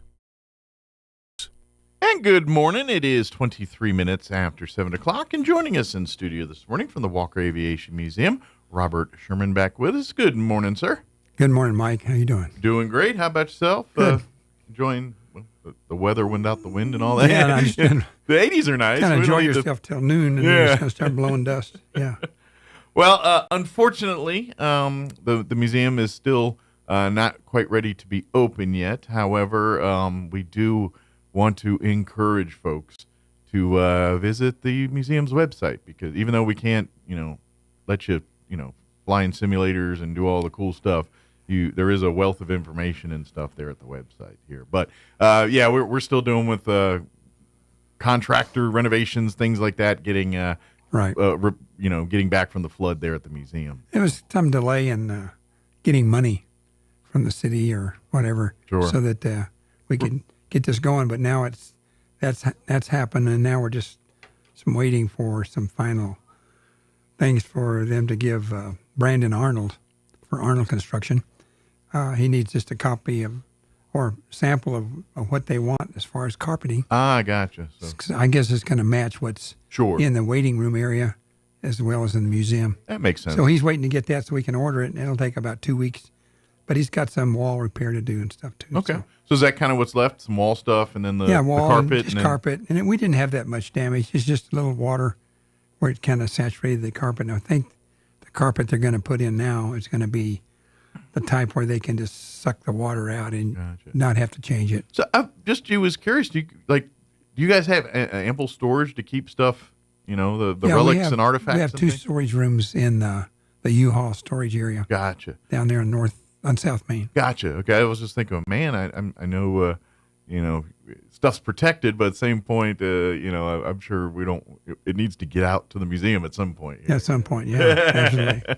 But hopefully, folks, as soon as like you said, the carpet thing. So hopefully, in here in a month or so, we might be talking about. Yeah, he said 4 to 6 weeks. 6 weeks at the very worst. I really hope it's 4 weeks because we've got some schools coming in from Colorado. Ooh, wow! They did the same thing last year, and they're kind of bringing the kids down. It's a special kind of school, and they're going to be showing them some stuff. So nice. We definitely hope to be open with our stuff in place so we can show them items and stuff like that. So. Well, cool. Well, hopefully it'll be a full-fledged museum by the time they get here. So. Yeah. And if you're out there in the audience, I'm going to later, before the program's over, I'm going to give you about a 6 or 7 minute quick history of the B-36 bomber that was here. Nice. Back one of the many aircraft early 50s. Yeah. That at one point called the Walker Air Force Base or Roswell Army Airfield home here. So, right. For folks that are new to the area or maybe have not heard, the Walker Air Force Base Museum is located in the air terminal, the airport here, and it pays tribute to the military Air Force base that once that part of town called home here. It was initially Roswell Army Airfield. After World War II, when the Air Force became official, it changed over to at some point to Walker Air Force Base. And of course we honor the World War II and Cold War missions that this part of the country served. Of course, Walker Air Force Base. If you were a bomber crew serving during World War II, odds are pretty good you spent some time in Roswell, New Mexico, training for that job. Right. And then of course, for folks that don't know, those early generation intercontinental ballistic missiles, they were those first generation of missiles. Roswell, or this part of Chaves County, was definitely home to those Atlas missiles. Yeah, right? The Atlas, the first. They're the very first those are the ones that still didn't have the fuel cells. Like if you go see the Titans or the Minutemen, those are way more advanced compared to those very first ones that were here. So. Yeah, even though they did use them for some of the space work. Oh yeah, same Atlas missiles, but they found some civilian work for them. And they had 3 of those Atlases blow up on the launch pad while they were refueling. Well, and if it didn't kill anybody and didn't have any atomic weapons on top of the. Thank God. Thank God for Although that. the way those are designed, when a nuke won't cook off unless you set it to cook off. They've got mechanisms in place even back then to kind of keep that part. Thank goodness. If the thing goes awry, that part won't go up. Yeah. But then it's kind of weird because they have all kinds of codes for that stuff. And this is from my Air Force days. Okay, it's not correct, but if y'all remember that movie that came out, I'm going to say in the 90s with John Travolta and Christian Slater called Broken Arrow, and they're flying that stealth B-2, sort of, esque of that thing, and basically they lose a nuke, and then we've got a broken arrow. That's not the correct term the military uses, but yes, broken arrow is a term in that world, and there's a bent spear and a couple others like that, and so there's protocols, procedures, and all that stuff. But that movie kind of dealt with some of that, anyway, not accurately, by the way. So Howie Long was in that one too, if I remember right. That movie. But anyway, sorry, I was sidetracked there. Ever since the flood on the 19th of October, after the flood, we had a couple inches of water. That's about maybe 1 inch of water. And we just went ahead and stayed open for about a week. But the carpet had been saturated, and they wanted to go ahead and repair some walls. and stuff. So while we're at it, let's fix after about maybe on the, I forget what day exactly, but probably around the 26th or so, we closed down and they got ready to do some repair. And then we had some waiting going on as far as getting the money to make that happen. So anyway, that's kind of what happened there. So we've been closed for, gosh, I can't believe how long we've been closed. So I really apologize to people out there and people that want to come and see us and stuff like that. So absence will make the heart grow fonder. That's right. Once it opens, you'll appreciate it that much more. Yeah. And when we do get the carpet in and start moving stuff around, I haven't talked to them yet, but hope to maybe get some of the youth challenge young men to come in and help us. Excellent. Help us old guys move those big heavy things around. But they sometimes enjoy doing that. We'll see if that'll. Well, they are they are great servers in the community over there and doing a lot of stuff. We were going to ask them to do that initially when we had the flood, but then there's no, that class is over and they're leaving. But we've been closed now for so long. Might have a fresh class for you. Yeah. Current board members, myself, I'm the secretary now. Allie Bishop, she's still the treasurer, and she's one of the volunteers that works at the museum, as well as myself. Katie Yates is a member of our group. Sandy Correa, Bob Donnell, he's a museum volunteer also. Juliana Howerson, everybody knows her. Oh, yeah. Jerry Cloffer. I was going to get a hold of Juliana. Every time I look at the paper, she's somewhere on the front page there. She's always city council work and everything else. Going on. She's got a busy slate and a day job beside all that, too. Jerry Cloffer used to be the librarian and worked out at the museum. Yeah. I mean, out at NIMI, did some other stuff. Then we got our one and only Friar Jarek Nowaki. Yeah. The local priest here, Catholic priest. And then all around good Stephen guy. Miller. He's a museum volunteer for Wednesdays. Allie Bishop, she's a Thursday volunteer. Doug Weezer's our new president. Yep. And he's general manager of Cattle Baron and stuff. So he was going to be here today, but he had a meeting pop up on him. He had to do general manager stuff. Yeah. Peggy Boland is a member of our group, and she's involved in a lot of things, including camp invention and all that kind of stuff. Which, by the way, invent.org is, you can get, they're limited to 75 this year for camp invention for the kids this year. Yeah. So go to her website and get locked in now if you want to, just the first week in June. She's taking a vacation. I think right now as we speak, she's tromping around in Iceland. Oh, nice. Yeah. I said, "You're going to Iceland?" Anyway, Josh Bootson is a new member of our advisory board. He's a great guy. And we had a new person come, and I think she's going to be joining us, and she wants to work at the museum, Holly Niels, Nehls. Holly Niels, she was at our last meeting, and she's great. Nice. We're looking forward to having her part of our group. Well, when the museum opens again, they're always looking for volunteers and things. If you're looking to spend some time, whether it's serving on the board or as a docent on put it this way, when the museum's open, it's usually around the flying schedule, so it's kind of around lunchtime during the week there. When it does open, it's going to be about 2.5 hours probably prior to the midday departure. Yeah. So if you find out when the American Airlines departs, like 1 o'clock in the afternoon, and back off of that about 2.5 hours, and that's when we open up. Now, more volunteers means more hours it can be open. That's right. Oh, absolutely, yeah. So if you'd like to volunteer and you're thinking, man, you guys should be open more, I agree. Yeah. Come help out, and then we can have that thing open maybe a little bit more expanded or even weekend hours or something. Who knows? Oh, absolutely. But, yeah. No, we'd love to do that. Yeah. They can do stuff by appointment, too, so if you've got a youth group or organization that would like to set up a time to tour the museum, obviously not right this second, but once it's back operating again, please reach out through the website or other means or the Facebook page, and they'll be happy to talk to you about that and get that set up. Oh, yeah, absolutely. Give us a call. I'd be glad to go out there on almost any time of day. Yeah.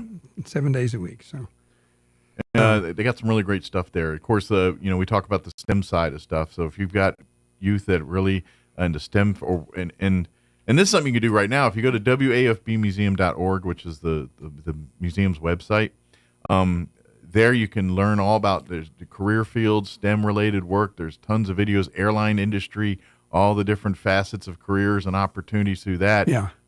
Pretty much every STEM career in southeast New Mexico has some information about it on that website somewhere. Yeah, if you go to wfbmuseum.org. Yeah. And then if you're on your smartphone, just go up in the corner where there's those horizontal lines. Yeah, the little tab you line. touch it and then touch on education. And then when you get to education, that'll show you exactly the program that we have using the 2 flight simulators we got from a grant from XL Energy. Which they're legit. You can actually, if you get certified on it, you can actually start earning. Lockheed software. They can land almost any But if you're airport trying to in get the your world. pilot license or something, you need those flying hours. Those actually count. That's how, this is an arcade game. This is what the pros use to learn how to fly. That's right. Although that doesn't mean your kid might not be still better at it than you. But yeah, that's usually the case. Interesting. And it's a challenge to the young men out there.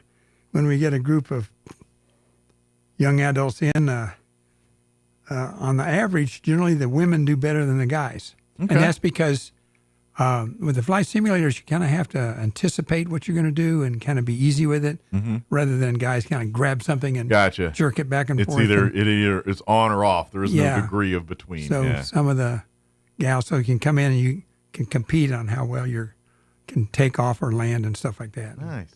Yeah. So is there a deal where they can land on carriers like Navy? No, I don't think so. But because that'd be a hoot. Yeah, that's what I told some of the pilots come looking in. And they're getting ready to fly out, and they go, "Oh yeah, fly." I said, "Well, this one here, you can, we have it set up for like a little Cessna, but you can pick an airliner and land in Istanbul, Turkey at 9:00 at night in the rain. Yeah, oh yeah, because you have a simulated rain at nighttime." And they go, "Oh, wow, okay, nice." Well, plus I imagine for someone like if it's like some of these, especially if they're veterans, and they're probably saying, "Hey, can you put me in F-22? Yeah, they got F-22s. Yeah, put me in something a little bit. It's kind of more Corvette like than what their day flyer is here. You get the young kids flying that, and occasionally we get them into that just for the heck of it, and say, "Hey, got to turn off the afterburners. You're going to go too fast here." Every once in a while, I get on an airplane and I'll fly, and I'm like, I bet this guy was a former fighter pilot. Just by the way he's taken off and landed, I bet this guy's got some fighter in him. Well, I used to joke around when you land on an airliner. Depend on how you land. You say, "Oh, that must be a former Navy pilot," because they come right on down and boom, slam it. Yeah, as a Navy because pilot, they got to land on a carrier. They can't go coasting down the they got to runway. catch that guide wire, so they slam right. it down. Yeah. Yeah, it's a different world in that. Oh, by the way, and the ship's moving also at the same time. That's so right. Navy pilots are nerves of steel, man. Especially they're doing carrier, and even the guys working on the flight line, where the Air Force, they're all kind of like not out there when the plane touches down. Where the Navy guys are all right there. Well, just a gee whiz, for instance, I was a weapons a bomb loader in the Air Force with the stealth fighters. With stealths, yeah. But how we load bombs in the Air Force is not the same as how Navy guys do it. Like we use bomb lift trucks and things. No, they're using manual stuff. They get the only thing we manually load that's of large size is missiles. We'll hand load those, like air-to-air missiles, like air-to-air, like your AIM-9s or right. But these guys, like I have a bomb lift truck that I'm putting 2,000-pound bombs on, and that's hydraulic and all that. No, they just get a couple Navy guys up underneath, and they got this little crank thing that they can crank it up into. It's I saw it and I was like, because they don't have the room on the aircraft carrier deck for like all that kind of stuff. So they got to work compact where we got a little space. So, but anyway, I was like, I'm glad I'm a weapons troop in the Air Force, not the Navy. I like to use technology to help me. So, but anyway, one of the things that we've done when we're open out there is we've made a sheet that's 2 pages, front and back, and it's how to use the Walker Aviation Museum website, career information.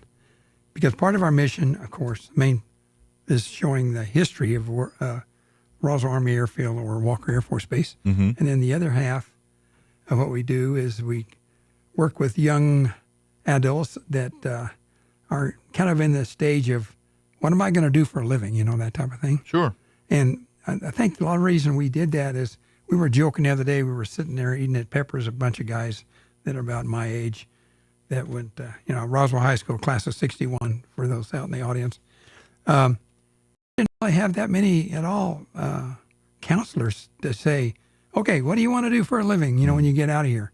And where now I understand somebody mentioned that Goddard had 8 counselors, or maybe they're teachers that are / counselors, whatever. Yeah, but it's evolved greatly since you and I certainly were in So school. that's kind of what we have, the sheet that provides them exactly all the stuff that the kids get when they go out there, the young adults go when they go out there. And there's 12 different videos, the last one being a day in the life at CIA. Nice. Talks about all the science stuff, the recruiting stuff. And you start out saying, if you think all the CIA is like, 007 or something, it's a lot more stuff going on with the CIA. I'm about to say there's that world, and then there's the whole mundane, What do you work for the CIA? What do you do? I'm a receptionist, or I'm a data analyst that sits there and puts one thing in one thing. And or if I tell you, I'll have to kill you. Right, yeah. No, that's right. I mean, granted, we watch the Snowden movies and all that, and we see like, oh, here's like the decoder section, and these guys are doing, there's a whole lot of mundane with that too. Yeah. But we have this sheet that we hand out to folks coming through, and they're headed back to, say, New Hampshire or Pennsylvania or whatever, and they've got a grandchild or their son that's, somewhere between 13 and 18, and so we give them this, and they can go online, and there's a particular website that you can access eventually through working with our education part of our Walker Aviation Museum website. But you can go directly to that, and it's called ONET Online. And I just use my phone, and I just put it's Occupational Network Online. Okay. So you can put Occupational Network Online, and it'll come up, and it'll show you the thing, and it's ONET. O standing for occupational, net, network, and then online.org. So onetonline.org. It'll come up, and first thing it has is like a little area that says dental assistant, I believe. You can type in anything you want to that point, and it'll give you 4 or 5 different jobs below that, because that particular website lists 1014 or 1016.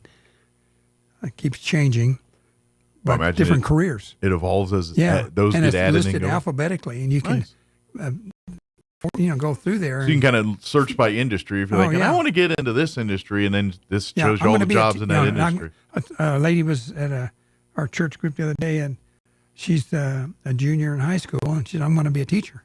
So I went on there, and there's about 4 or 5 on teachers, and then there's on being, people that work with teachers and stuff. So there may be 10 areas that they could click on, and each one of those 1016, you click on it, and it'll give you about maybe anywhere from 15, 20 pages of data, of information, all the way to how many people are going to be hired the next 10 years, what your probably pay is going to be based on your zip code that you put in.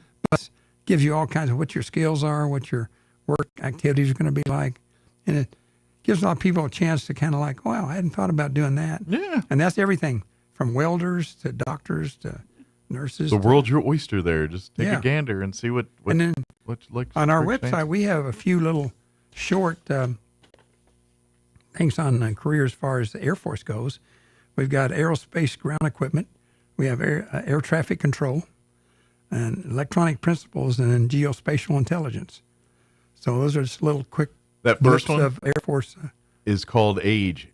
Basically, all the equipment that when the jet's sitting on the ground and they got to put power on it or they got to put air on it, the equipment used, that's age. Like when I drove my little bomb lift truck, I was talking, age guys are the ones that work on those things. And, that's the air conditioning units, you name it. They mule units that get hydraulic fluid to aircraft. That's the age guys. That's what they do. Yeah. By the way, though, when you go to that education block on our website for the Walker Museum, as you feed down through there, you'll see some of these videos, and then you come also to an area for professional pilot training. And we actually on that website, and you can play these on your phone by just touching it on your smartphone. Okay. But we have 38 videos on professional pilot training, and it's a total of 12 hours of. If you watch all 38 of them, it's 12 hours of, watching as far as nice, and give you a really good deep background on being a pilot. Yeah. And just as far as the ground school goes, Well, like and that's if folks have really that dream or aspiration, do your research. See if it, doing your work on the front end really seals the deal on if this is what you want to do, or rather than you go down that path, invest time, dollars, and energy, only to find out that this is not really your cup of tea. So this really can kind of that's exactly kind of right. set really cement in or dissuade you from what you're leaning towards. Yeah, I know. My cousin, I told the story before, but his son says, "I want to be a dentist." So he said, "Okay, son, before I give you $1, you have to go volunteer and work at a dentist office for a week or two." Smart.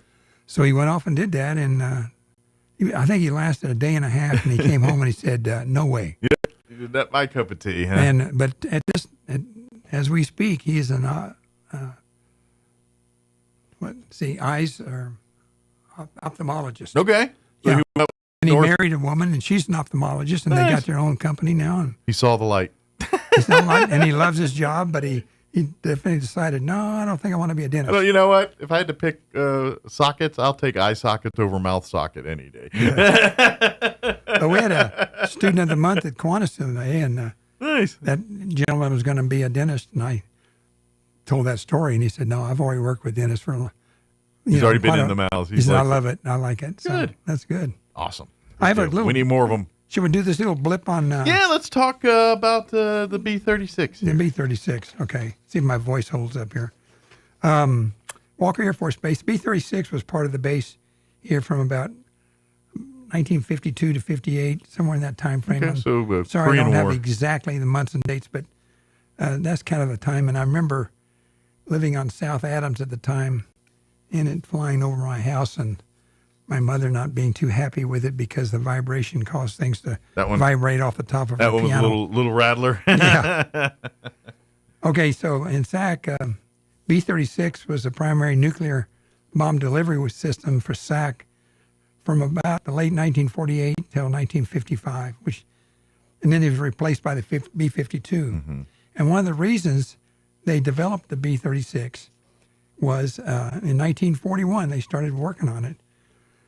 Because they thought, well, if England gets invaded by Germany, then in order to fly, we need a bomber that we can attack Germany from the United States. Actually, they were looking at flying out of Gander, Newfoundland, and to Berlin and back. It was 5,700 miles. And this is something that nowadays we don't have to worry about that kind of stuff because of air refuelers. They can literally like by comparison, the B-2 bomber. For folks that don't know, its home base is Whiteman Air Force Base, right in middle America here. When it's going to fly its missions to bomb in the Middle East, it flies out of Whiteman. It does not like our other jets, our F-15s and smaller aircraft. They go park them in Saudi Arabia or Kuwait or Qatar or wherever out there.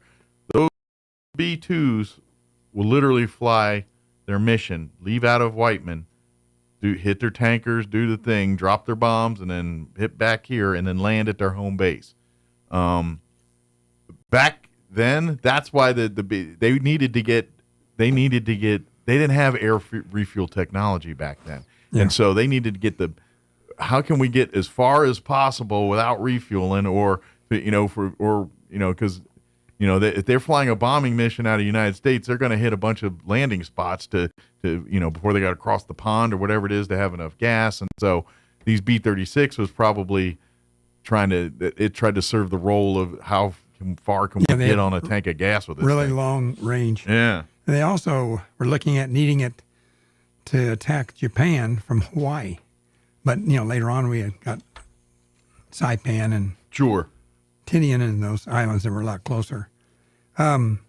So U.S. Army Air Force ordered initially about 100 B-36s from Consolidated Volte Aircraft Corporation, later called Convair.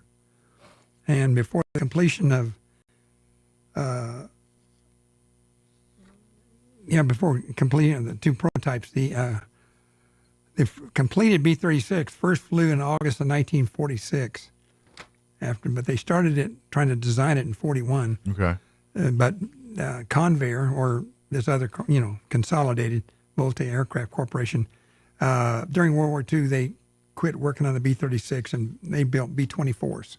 So the B-17s and B-24s were the main aircraft. They were the workhorses of World War II. That's right. So that's kind of why that got delayed. The B-36 was the only aircraft with a carrying capacity to carry the heavy initial atomic bombs from the U.S. to targets in USSR. The carrying capacity of the B-36 was 4 times that of a B-29. Nice. So it could have a big payload and go far, and that was and that was kind of the goal of that time. The biggest spear, the farthest we can get it. Yeah. Until the B-52 became operational in 52 with the smaller bombs. B-36 was the only aircraft capable of delivering the nuclear weapon, and it was the initial one was a Mark 14 hydrogen bomb. Okay. And that bomb was 25 feet long, 5 feet in diameter, and weighed 42,000 pounds. Wow. Fun tip. If you ever hear a bomb and it starts with Mark, that's a Navy bomb.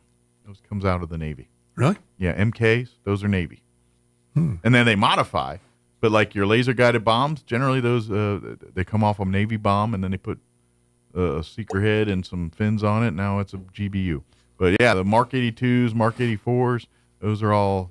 When you see Mark, that's a Navy product. But the B-36 had 2 bomb bays, and they had to merge, and modify it. So anyway, the propulsion system is kind of interesting on the B-36. It had 6 28-cylinder Pratt & Whitney radial engines mounted in a unusual pusher position where the blade were behind the wing. Okay. And those blades weren't small. They were 19 feet in diameter. Ooh. And I imagine crew chiefs and a ground crew. We get that low vibration. Yeah, they were very cautious walking around that bad boy. And the total horsepower of those 6 engines was 22,800 horsepower. Ooh. That's for all 6. And then they later added 4 turbojets. They were located on the wingtip area, and that gave the B-36 40,000 horsepower. Ooh. Bet some people got tumbleweed when that thing fired up. And when they were going places, because it had such long range, they could get up and turn off. Well, they wouldn't use the jets that were used for takeoff. Gotcha. Sprint over the target.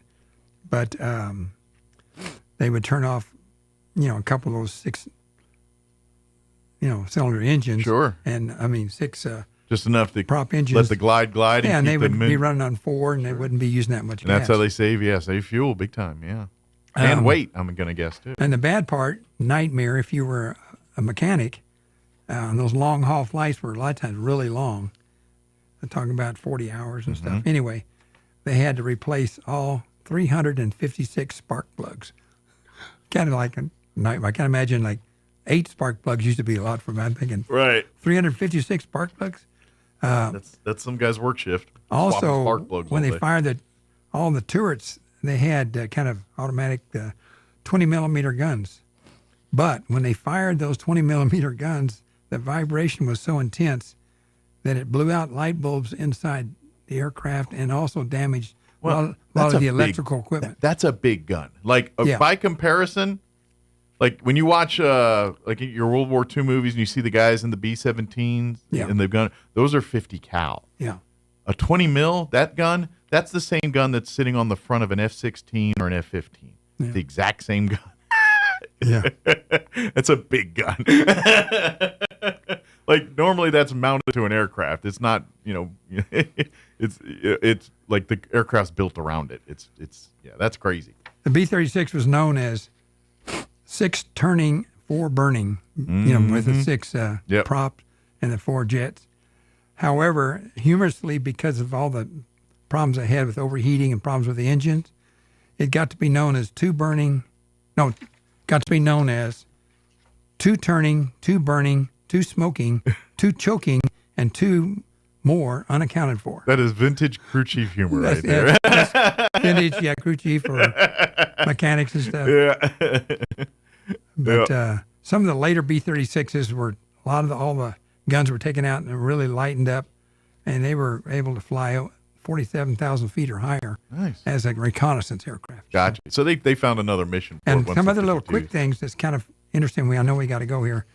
They started out initially with tricycle landing gear and the wings, 2 tires on the side were 9 feet tall, 3 feet wide, and weighed 1,300 pounds each, and it had enough rubber in it to make 60 car tires. Ooh.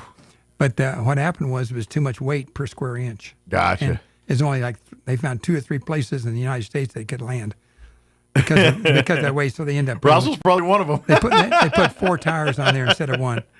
You say that, but Roswell's probably one of those 4 places it could land at. And that's cool. As far as bombs go, it could carry 87,000 pounds of bombs. That's a lot of ordnance. Consider this. That's 10 times more than a B-17. And the B-17 itself weighed 54,000 pounds, but it could carry almost twice as much as an entire B-17 weighs, period. So anyway, that was a little B-36 history. That's a cool plane. Now, that being said, the plane that replaced it, tip of the cap to it because it's still in service today. The B-52 is still actively involved in defending our nation. I think they're getting ready to do some engine changes. Yeah, they just keep modifying the bad boy and then keep that. Yeah, now the B-52 of then versus now is not the same B-52. Don't get me wrong. I know. Yeah, sure. But it is the same big buff aircraft. That's its nickname, Buff, B-U-F-F. And you picture that bomb that I described as weighing as much as it did, that big. Now you look at the Minuteman, but have like 3 atomic weapons on top of it, and you could look at those and put it in, the trunk of your car. Yeah, easy. It's crazy. I mean, it was Of course, folks, if you have, like I said, hopefully, knocking on wood, 4 to 6 weeks here, we're having a museum open back up here. But in the meantime, I invite you to check out their website, www.wafbmuseum.org. Or you can just Google Walker Air Force Museum, and you should pop right up if you can remember all that. I also invite you to like the Walker Aviation Museum Facebook page. That's a great way to stay up to date on as we give updates on when the museum will open back up. That'll probably be one of the first places it'll hit the public. So please like that. And, of course, if you're go to the website, if you'd like to donate, there is a Donate Now button there to help cover a lot of the museum's free, but a lot of times it runs on donations people make, and so with it being closed, there's not a lot of money in the coffers right now. So you could use some help there. But volunteer as well if you'd like to come and serve as a docent or serve on the board. Please reach out through the website here, and let's see how we can. Also check out that onetonline.org. Yes. Absolutely, if you're looking for your children or you yourself looking for a new career, go start there and see what as a matter of fact, on our up. Education side, we have 480 jobs that are STEM type jobs listed in the Roswell area based off of 3 phone books. So the kids can have all kinds of information they can come across. That's right. So when they're looking for stuff, just point them there. wafbmuseum.org. Yeah. Okay. Robert, always appreciate the visit, and we will see yourself or Doug or both maybe next month here. And hopefully maybe next time we're seeing you guys, we're talking opening back up. Hope so. Good deal. Thank you. Appreciate it as well, Robert. All right, it is 7:58. Let's pause for some local news before national news. Don't go away. You're listening to Mornings with Mike Winters. The water in the reservoir would function as a supply for wildland firefighting needs. But the lake would also serve as recreational, including fishing, boating, and swimming. Also in March, the council approved a grant agreement between the New Mexico Department of Finance and Administration and the city of Artesia for the remodeling of the current Artesia Recreation Center into a community center. The grant is for about $800,000. The city of Carlsbad announcing a new logo and branding. The new logo will serve as a new age for the city, according to a spokesperson. The new brand is part of a larger effort to refresh the city's image. It will be featured on all city stationery, the city's website, and on wayfaring signs around town. You're up to date. I'm Jared Sorello. It's time for the Chaves County Sports Report. Let's take a look at the NMMI Broncos junior college team. Broncos have already played 34 games. They're 16-18, only 4-12 in conference play, but they sure don't mind playing Frank Phillips College from Borger, Texas. They concluded a 4-game sweep of Frank Phillips back on Saturday. They beat them a couple games on Friday, 11-1 and 9-4, and then on Saturday, won 9-7 and 10-9. They'll be playing at Clarendon College, another one of these 4-game sets this coming week. Maceo Maldonado Baez, 394 average for the Broncos. Joke Rivera Colon, 371 average as far as pitchers. Hyunwook Lee and Jeong Park, both 4.15 ERAs. The Sports Report brought to you by DSI. Call DSI for all your office technology needs. I'm Eric Butler at Roswell Talk FM 106.5. All across America, this is the Red Apple Audio Network's Market Report. I'm James Flippin. U.S. stocks finished mixed yesterday in what was a choppy session. The S&P 500 able to rally into positive territory throughout. Today is when the tariffs that have been announced by President Trump are set to take effect, and that entire issue has had the market on edge for weeks, anticipating rising prices, an impact on trade, and the potential for economic turmoil. In terms of economic data, and that was another reason for some negative sentiment on Wall Street yesterday, as the ISM manufacturing survey came in under expectations and actually registers in contraction territory at this point. Last month's job openings also came in under economist expectations. In terms of company-specific news, the session's top performers yesterday included e-vehicle giant Tesla, as well as sneaker and apparel leader Nike. But zooming out a bit, the full extent of the coming tariffs, as well as what nations and what category of import could be spared or subjected to lesser tariffs, certainly a source of uncertainty for the market, and the market doesn't like that, so investors can hope to gain some clarity today in terms of tariffs and the impact on trade and the broader market. With business, I'm James Flippin. This is the Red Apple Audio Network's Market Report.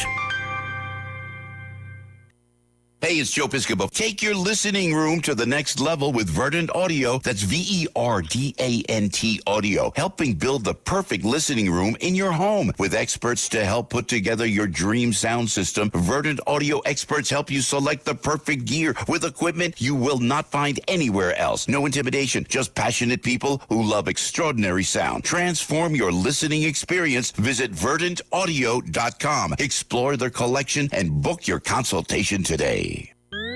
Talk radio has landed on the all-new 106.5 FM KEND Roswell. News this hour from townhall.com. I'm Rich Thomason. The Biden-era corruption case against New York City Mayor Eric Adams has been tossed out. A New York federal judge dismissed the case at the Justice Department's request. Adams, seeking re-election, has maintained his innocence. The judge's decision comes 3 months before a primary that will likely choose the city's next mayor. A liberal Democrat has won a state Supreme Court race that has national implications. Susan Crawford defeating Republican Brad Schimmel in the Wisconsin Supreme Court contest, which captured nationwide attention and record-breaking donations. President Trump, Elon Musk, and other Republicans lined up behind Schimmel. Billionaire megadonor George Soros and other Democrats back Crawford. Her win keeps the state court under a 4-3 liberal majority. Schimmel is a former state attorney general and a supporter of President Trump. Correspondent Andrew Stewart says Crawford has vowed to gerrymander congressional districts to favor the Democrats. Votes in the House will have to wait till next week after a handful of Republicans aligned with Democrats against allowing a vote on GOP legislation. The Republicans sided with Democrats against a procedural rule that would have allowed debate and votes to proceed on 2 key GOP bills this week. One would have prevented district court judges from imposing nationwide injunctions. The other would require proof of citizenship citizenship for those wishing to vote. The mutiny comes after disagreement about a proposal to change the rules and allow members who are parents of newborns to vote remotely. Bob Agnew reporting. President Trump set to announce a major new round of tariffs later today. The death toll from last week's powerful earthquake that hit Myanmar continues to rise as more bodies are pulled from the rubble of collapsed buildings. Myanmar's military government reports the quake claimed more than 3,000 lives. Turnaround on Wall Street. Stocks now higher. The Dow is up 66 points. The Nasdaq ahead 6. The S&P 6 points higher as well. More on these stories at townhall.com. Everybody wants cheap airfare, but where do you find it? You call low-cost airlines. Their prices are direct from the airlines, and they're so low you can't find these fares published anywhere. They specialize in cheap flights, discount hotel rooms, cheap car rental rates, and great package deals anywhere around the world. Wherever you want to go, they can help you get there cheaply and with a best price guarantee. If you want the lowest prices on your airline tickets or other travel services, call now. That's right, call. That's the only way to get these rates. Experts are standing by 24/7 to get you the cheapest airfare and hotel rates available. So don't wait. Call right now for the lowest travel prices anywhere and for great last-minute travel deals too. Call 866-755-5300. That's 866-755-5300. Again, that's 866-755-5300. Call us right now. Heavily armed gangs have gone on the attack in a city in central Haiti, seizing a local prison, freeing hundreds of inmates as local residents flee for their lives. From what the authorities are saying, it's really getting out of control. You have this coalition of gangs called Vivancin. They are the ones who stormed this police and prison compound and freed more than 500 inmates. But they're different gangs, and they're fighting in the streets of the city. They set up their base at the high school in the city. Many buildings have been destroyed. Reports of real violence. Many people left, and as you mentioned, others have set up their own armed militias to fight the gangs. And that's the BBC's Leonardo Rocha. The Israeli defense minister says country's military operation in the Gaza Strip is expanding to seize large areas of the Palestinian territory. The operation aimed at crushing and cleaning the area of terrorists. News and analysis, townhall.com. Actor Val Kilmer has died. Kilmer's daughter said the cause of death was pneumonia. Kilmer had a long career that began in the 1980s. His first big hit was Top Gun, followed by Willow. He then wowed audiences with his portrayal of Jim Morrison in The Doors in 1991. This led to leading roles in the 90s that included Thunderheart, and then the fan favorite Tombstone that had millions quoting Kilmer's Doc Holliday. The role of Batman came in 1995's Batman Forever, and later he was the leading man in The Saint. Kilmer had been battling throat cancer for several years, with his final film role in 2022 and the Top Gun sequel, Top Gun Maverick, where he reprised his role as Iceman. He was 65. Tasha Stevens reporting. The major car companies say their sales rose sharply last month. Most of them report double-digit sales gains. This is ahead of 25% tariffs on auto imports due to take effect tomorrow. More on these stories, townhall.com.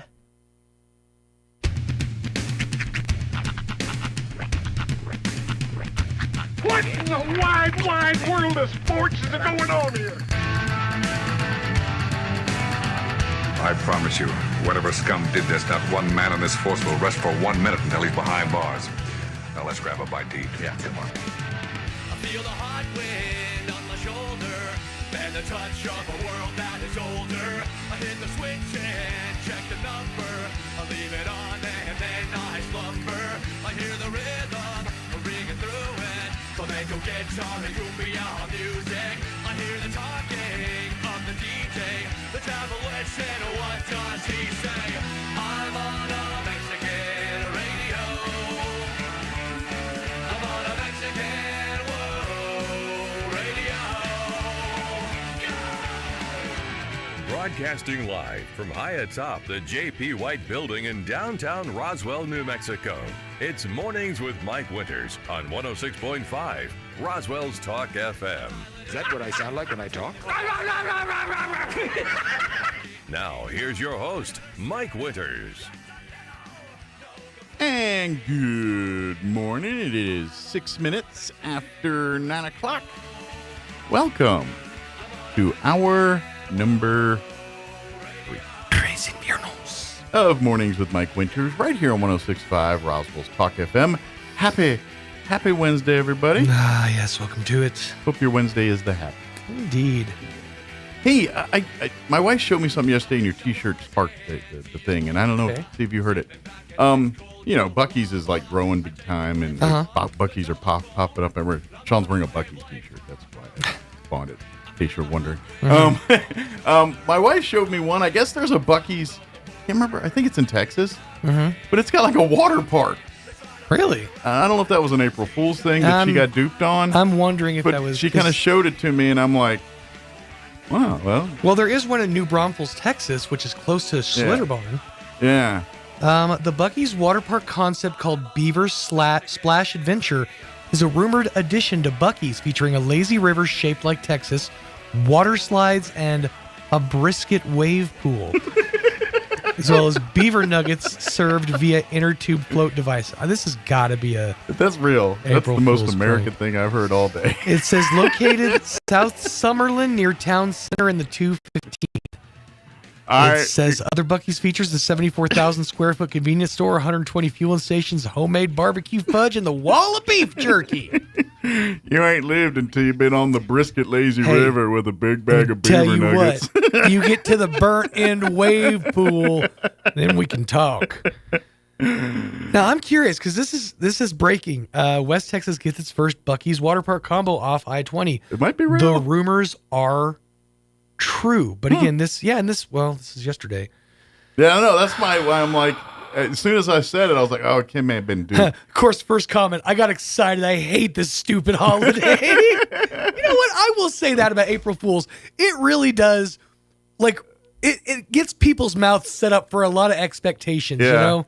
There's been some genuinely good ideas that have been like, oh, April Fools. I'm like, but I wanted that. That's some of these are just making me mad. Like, you know what was funny? The city of Artesia played a little April Fools. Oh, did they?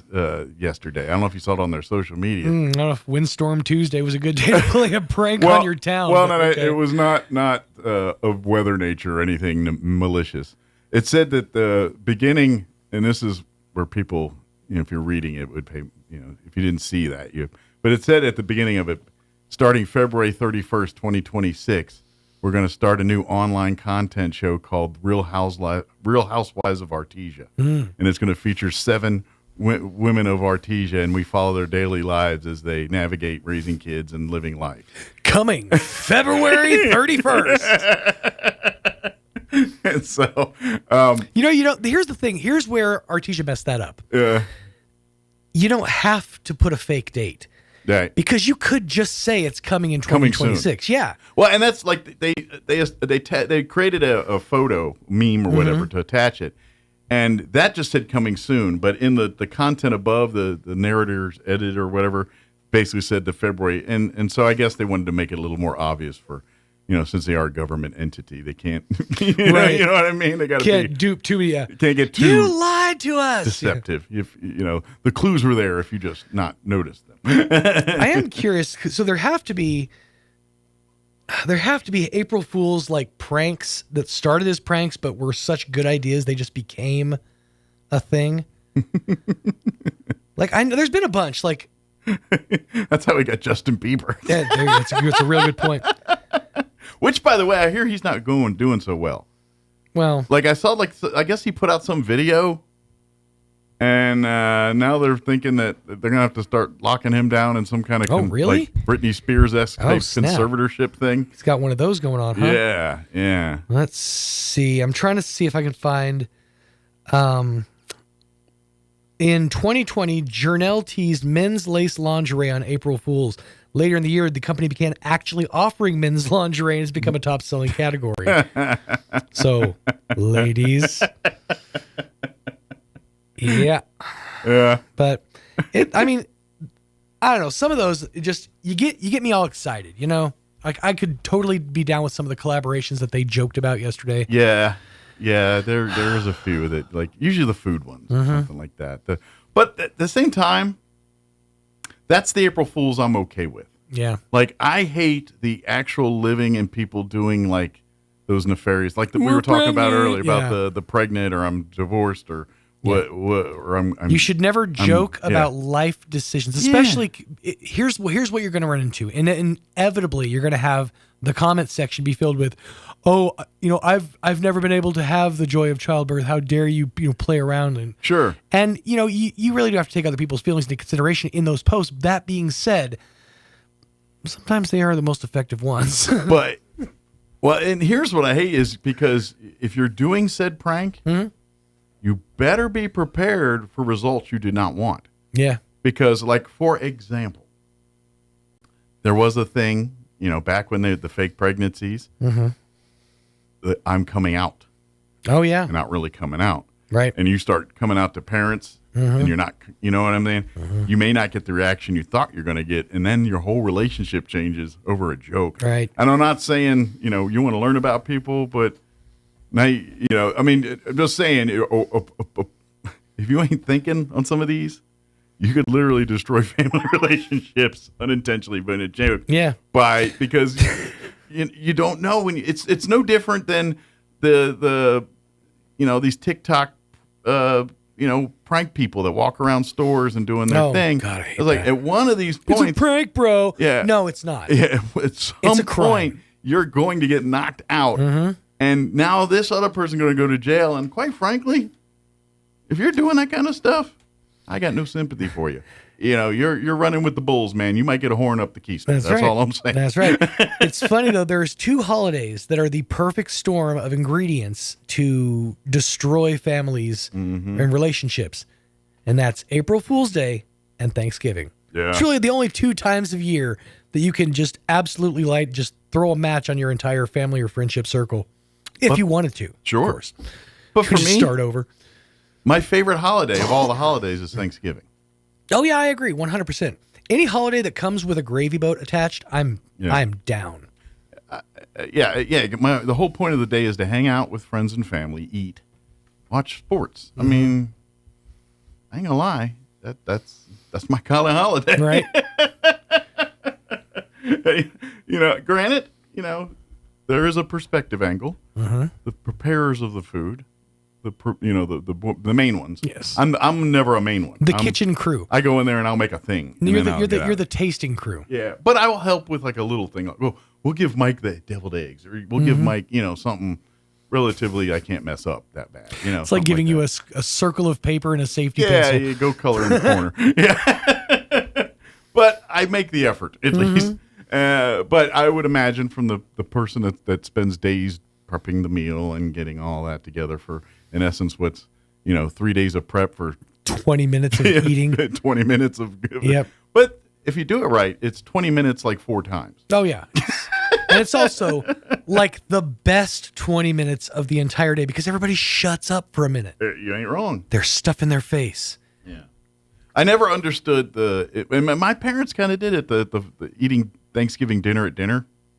Wow, really? Yeah, like that that's how they did it when I was a kid. And then since I've been married and all that, they noon, 1 o'clock is the and the argument was, well, since you're not eating anything else that day except for the Thanksgiving meal, it should be somewhere in the middle of the day. Yeah. Well, I just figured you're just eating Thanksgiving all day. That's usually that's the way it's done, right? But in all fairness, that was part of the problem too. Is like on Thanksgiving Day back home, we'd fix a breakfast. Oh, really? Yeah, mom. See, or dad would I fix... never knew like that. Yeah. At best, what we would have any Thanksgiving, growing up, it was you just wait. Yeah. You don't snack, you don't eat until Thanksgiving dinner. At my sister's house now, she has like a tray. Oh yeah, like pickles and stuff. It's the noshed all day. Yeah. It's kind of because that's how it was. We'd basically have a breakfast, and it was usually something like French toast or something relatively easy, but still a breakfast, substantial. Yeah. And then usually during the day was a series of like chips and crab dips or spinach dips, hors d'oeuvres. Pickles, sweet pickles, the not sweet olives, black olives, gherkins, the gherkins, maybe an olive or two, and then And then depending on years and sometimes, because like I said, we grew up in Maryland, so we had like crab dips and things. Yeah. And occasionally there would be, some other kind of thing. But that you do that, and then about 5 o'clock or so, there'd be the turkey dinner. And my mom, which is really, I don't think people do this anymore either. She cooked stuffing as stuffing. Inside the bird? She cooked it in the bird. That's not unheard of. Well, most people frown upon it nowadays because The whole salmonella thing. Yeah, but that's the only way. I didn't know you didn't. Yeah. You know. Well, that's the true way to get the drip, like the flavor from the bird itself while it cooks. And honestly, if you do it the right way, it's not dangerous. It's not like bad. I'm still here. I never died, so I never got sick from it. Yeah. So we're good. You made me stronger. Bring it on, bird flu. Sup? I ate wet bread out of a bird's butthole. What do you got? Well, when you put it that way. Okay, fine. Cloaca. There. Is that better? Well, it does mean you're tough. Or gross. Put that on a shirt. I eat wet bread out of a bird's There's a new butthole, shirt. We got a and whole- all I got is this T-shirt. And if one of these T-shirt stores want to just start putting these down and, as heard on. We need to start our own Teespring, our own online T-shirt store. I don't have the ability to do any of that stuff other than just give ideas, but, I can help out there. I can sit in a chair and think of things. There you go. If there's that job, by the way, that pays pretty high. Just the thinker. I'll take it. Yeah. It's got to be out there. Here's a chair. But, maybe give me a little mini fridge with some beverages or something in it. And that would be all right, maybe something to record these thoughts with. Some device with which we can, broadcast our visages and voices out to the public. That'll be my first thing I think of. Hold on. We just need a guy to sit down and analyze this show and just scrape out the ideas. That's right. Sift through the nonsense. I swear, at the bare minimum, we've named at least 50 bands over the course of the at least. We've done that like this year. Right. Oh, man. Let me give you the rundown for this hour of the show. We're going to get you up to date with the weather and all that here in just a bit. We're going to replay our interview we had last week. Don Well joined us, as he does all the time, wearing various hats. But last week he popped in wearing his Friends of the Spring River Zoo hat. They're kind of getting the band back together there as with the flooding and everything. Zoo's taking a big hit. And they're trying to get it back to its, back to being a great zoo again and getting these flooding repairs fixed and getting new projects started and doing upgrades to some of the animals, environments and things out there. And so, but to do that, the Friends need to get back together because obviously the city can only fund so much and things especially with flooding, there's bigger fish to fry. And so the zoo is as really, in the scope of things, nothing should take a backseat, but when you only got so much and you only got so much to give and spread and do what you got to do, then you have to take priorities. And the zoo is not as great a priority as some of the other things that are in need. So it's back to we the people, as it always is. And I always say, if you want nice things in town, then we got to roll up our sleeves to get that done. So the zoo is no exception. So Don's joined us to talk a little bit about Friends of the Zoo and all that. So we'll play that interview for you here in just a few minutes. We'll also get you up to date with news of the local variety, Wall Street business updates, and whatever else we can come up with for this hour of the show. But first, a look at your weather. We have a lot of rain predicted. Let's see what we actually get, though. I'm meteorologist Steve Hamilton with your Pecos Valley weather. Looks like some rain coming up for us Thursday night and Friday. Today, just some clouds and a little bit of sunshine. We'll be in the upper 60s, wind gusting at 35 miles an hour. Overnight, a few clouds and breezy. We're in the upper 30s, and then we get a sunny Thursday. Afternoon high around 70. Rain Thursday night, and a good chance of showers Friday. I'm meteorologist Steve Hamilton, and that's your latest forecast. Thank you, Steve. Currently 56 degrees here in Roswell. Humidity is at 24%. Winds are out of the northwest at 12 miles per hour. Partly cloudy today. Expect a high near 68, upper 60s. Northwest winds 10 to 15 this morning, 15 to 20. Gusting as high as 30 miles per hour later today. There is a chance at some isolated sprinkles for tonight, mainly before midnight. Partly cloudy. Expect an overnight low of 40 degrees. Winds will be breezy out of the southwest, 15 to 25 miles per hour. They'll drop down 5 to 15 miles per hour after midnight tonight. Thursday, sunny skies, 70 for a high tomorrow with southwest winds 5 to 10 in the morning, 15 to 20 for the afternoon. And then Thursday night, the weather rolls in. We are looking at a 50% chance a 60% chance of showers Thursday night, mainly after midnight, mostly cloudy, overnight low of 44 degrees, south winds 15 to 20 early, dropping down 5 to 10 later in the evening. Friday, we're looking at a 70% chance of showers pretty much all day. Showers before noon, chance of showers and or thunderstorms from noon to 3, and then more showers after 3. Mostly cloudy, high of only 58 Friday. Southeast winds 5 to 10 miles per hour. Friday night, 50% chance of showers and thunderstorms, mostly cloudy, 36 for a high. Saturday, we're looking at a 70% chance of rain, possibility of a few snow showers mixed in as well, mostly cloudy, 43 for a high on Saturday. Saturday night, a 20% chance at some rain and snow showers before midnight, partly cloudy, overnight low of 28 degrees. Then the moisture tapers off Sunday, just looking at clear, sunny skies, 57, 68 and sunny on Monday. So tomorrow night, hopefully get some moisture and we can always use the rain, so never complain there. I'm not too worried about snow. It's, it's 40s. It's going to be cold and miserable, but snow's not going to be a problem, I don't think. All right, 9:22. We're going to take a quick commercial break here, and then we're going to play our interview we had with Don Weld, talking friends of the Spring River Zoo. Don't go away. You're listening to Mornings with Mike Winters. Hey, Roswell, need a truck? You're in luck. Now is your time to buy a new Ford truck for a lot less during Ford Truck Month at Roswell Ford. For a limited time, get massive discounts on every new Ford and quality pre-owned car, truck, and SUV, plus 0% APR for 72 months and no payments for 90 days. Attention business owners, Roswell Ford has a great selection of commercial vehicles, so we're taking care of business. Big trucks, small trucks, work trucks, we've got them all for a lot less. Making payments on your current vehicle and want out early? Roswell Ford wants to terminate your loan or lease, even if you owe thousands more than it's worth. And our aggressive finance team will push to approve your credit, even if it's less than perfect. Plus, Roswell Ford offers mobile services, so our certified technicians will come to you, regardless of where you're at, for oil changes, tire rotation, batteries, recalls, and more. Contact us for details. Massive savings and a better buying experience. Get on board at Roswell Ford, 821 North Main Street in beautiful Roswell. Call 575-623-3673 or online at roswellford.com. 0 APR is 13.89 per thousand finance. Interest accrues from date of sale on select vehicles. Trade balance refinanced in loan. Subject to lender approval. Offers not denied. Waymaker and Gateway Churches invite you to experience the proof of God's power to save, heal, transform lives, and break addictions.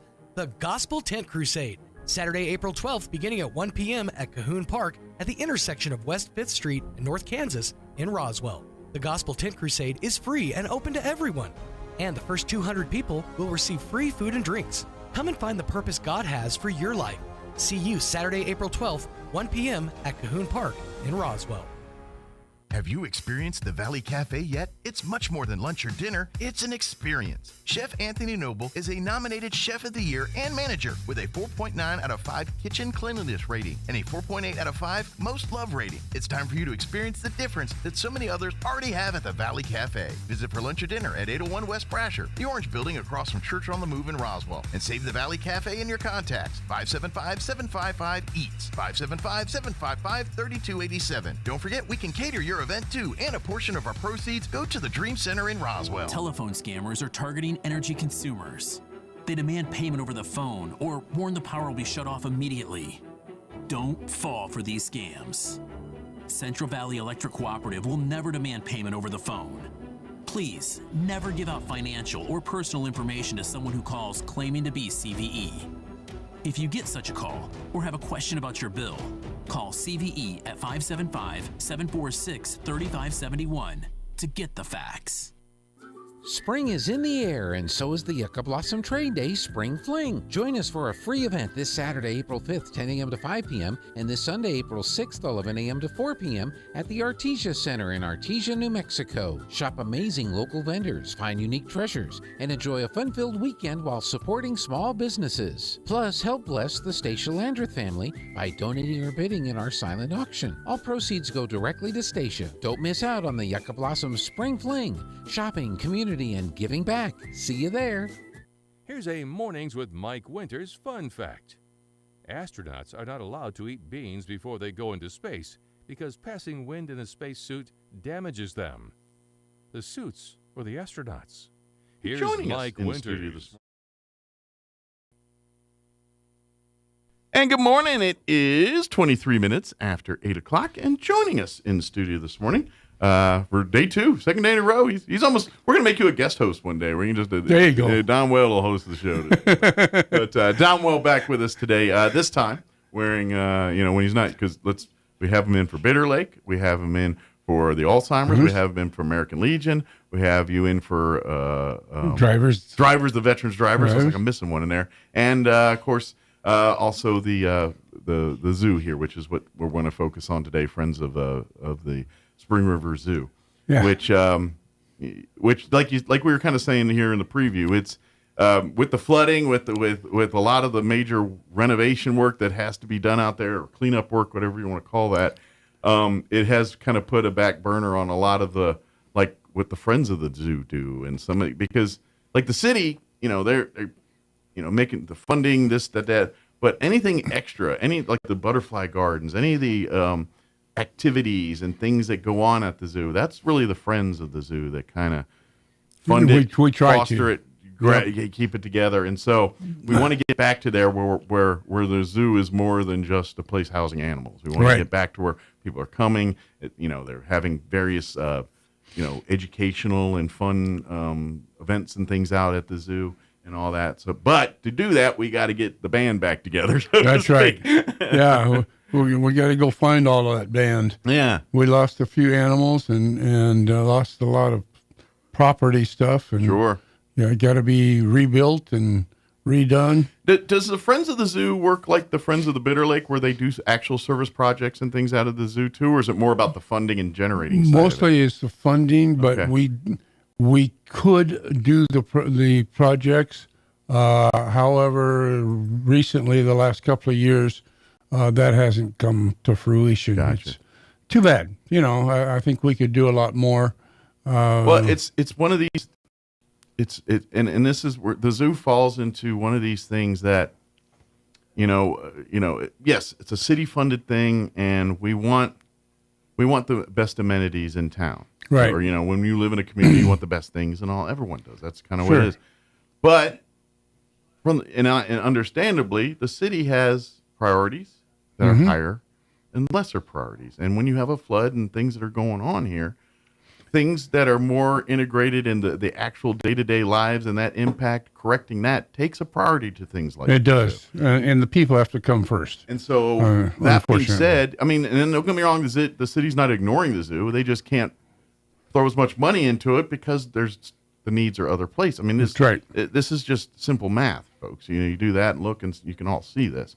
That being said, that now more than ever, that's when things that you are passionate about, things that you want to make sure thrive and flourish in your community, if you want to make sure those things continue, now more than ever, you need to take a more active role in those organizations. To make those things happen, and zoo's one of them. Friend of the Zoo is one of those groups. If you want us to see the zoo thrive and expand and turn into kind of what the initial vision was, where it's this learning center for animals and providing a home for endangered or animals that are rescued or type things, keeping that mission going and turning into more like a I don't know if it's zoological park or whatever, but more of a sciencey place than a circus-like place, I guess you could say, which is not even right either. But you know what I mean. The way to keep that thing going and to take it to the next level, it's going to have to take the people, being a friend, being a part of it. The city, I mean, sure, we're going to keep fighting and keep funding, and but at the end of the day, there's bigger fish to fry right now. Right now there is. Yeah, we got to get the city back in shape. Yeah. But keep that in mind. Let's keep that in your head. Yeah. That we come out and join us. And that's the kind of thing. If you want to see this stuff happen, all right, let's get our friends back, and let's get some muscle behind that. We can start generating money, generating publicity, generating all the support we need to improve and enhance the zoo. Yep. That's what we need to do. That's what the Friends are all about. Yeah. Any kind of Friends group, it's there to support whatever entity they're backing. Absolutely. Bitter Lake, the Friends of Bitter Lake, they support Bitter Lake. Sure. Friends of the Zoo, we support the zoo. And the more we can get in there and help, the better that zoo is going to be. It's such a beautiful piece of property out there. We have such a blessing, and there's some really good, and the animals and things. And prior to the floods, we were really making some progress and doing some stuff. And we did. We took a back seat. That the lake out, the pond out there, and all that. They took some major damage. Some of those pens and some of like you said, it's really, really kind of turned the tables back on time a little bit on the zoo here. Spring River just kind of really went to it. Yeah. I don't know if that Spring River has ever been that full before. Well, that was the one place we have water in town, and that's where it all went. Oh, every bit of it went right there. Yeah, exactly. So I mean, it's the blessing and the curse, a beautiful area, but when extreme weather hits, it's probably the epicenter of the damage and things like that. They had all kinds of nice walls along that river corridor to keep the water where it's supposed to be, and it just washed everything out. Just right over the top. Went and wiped out those animals, the mules and stuff. This is when you see the power of water. Yeah. Lest we forget Grand Canyon. We're on the same track there. Yeah. But they just got a little reminder there. That's right. Forget. But it's just so. This is what. So I know we're kind of preaching the same song here, but we really want to, folks, if you keep, because I know I've heard people, man, I want to do. Now's the time to stop saying, man, I wish, and saying, man, what can I do to help? That's right. And come join us. Yeah. So do you guys have are you back on a monthly meeting schedule or anything like that right now? Or we are. Let me see if I've got. I don't know. We keep meeting at different. Mostly, it's a lunchtime meeting. It's probably a small enough group. It's like, everybody's schedule work? We got maybe half a dozen people that show up. Everyone just gets in a text group and says, this Thursday works. Yeah, let's meet at a that'll do restaurant. it. Yep. So I know we've got a meeting, and I don't see it on, we should have one coming up, but I don't see it on my list. Well, for in the meantime, what I probably suggest is there is a Facebook page, Friends of the Spring River Zoo. Yes. Reach out through that.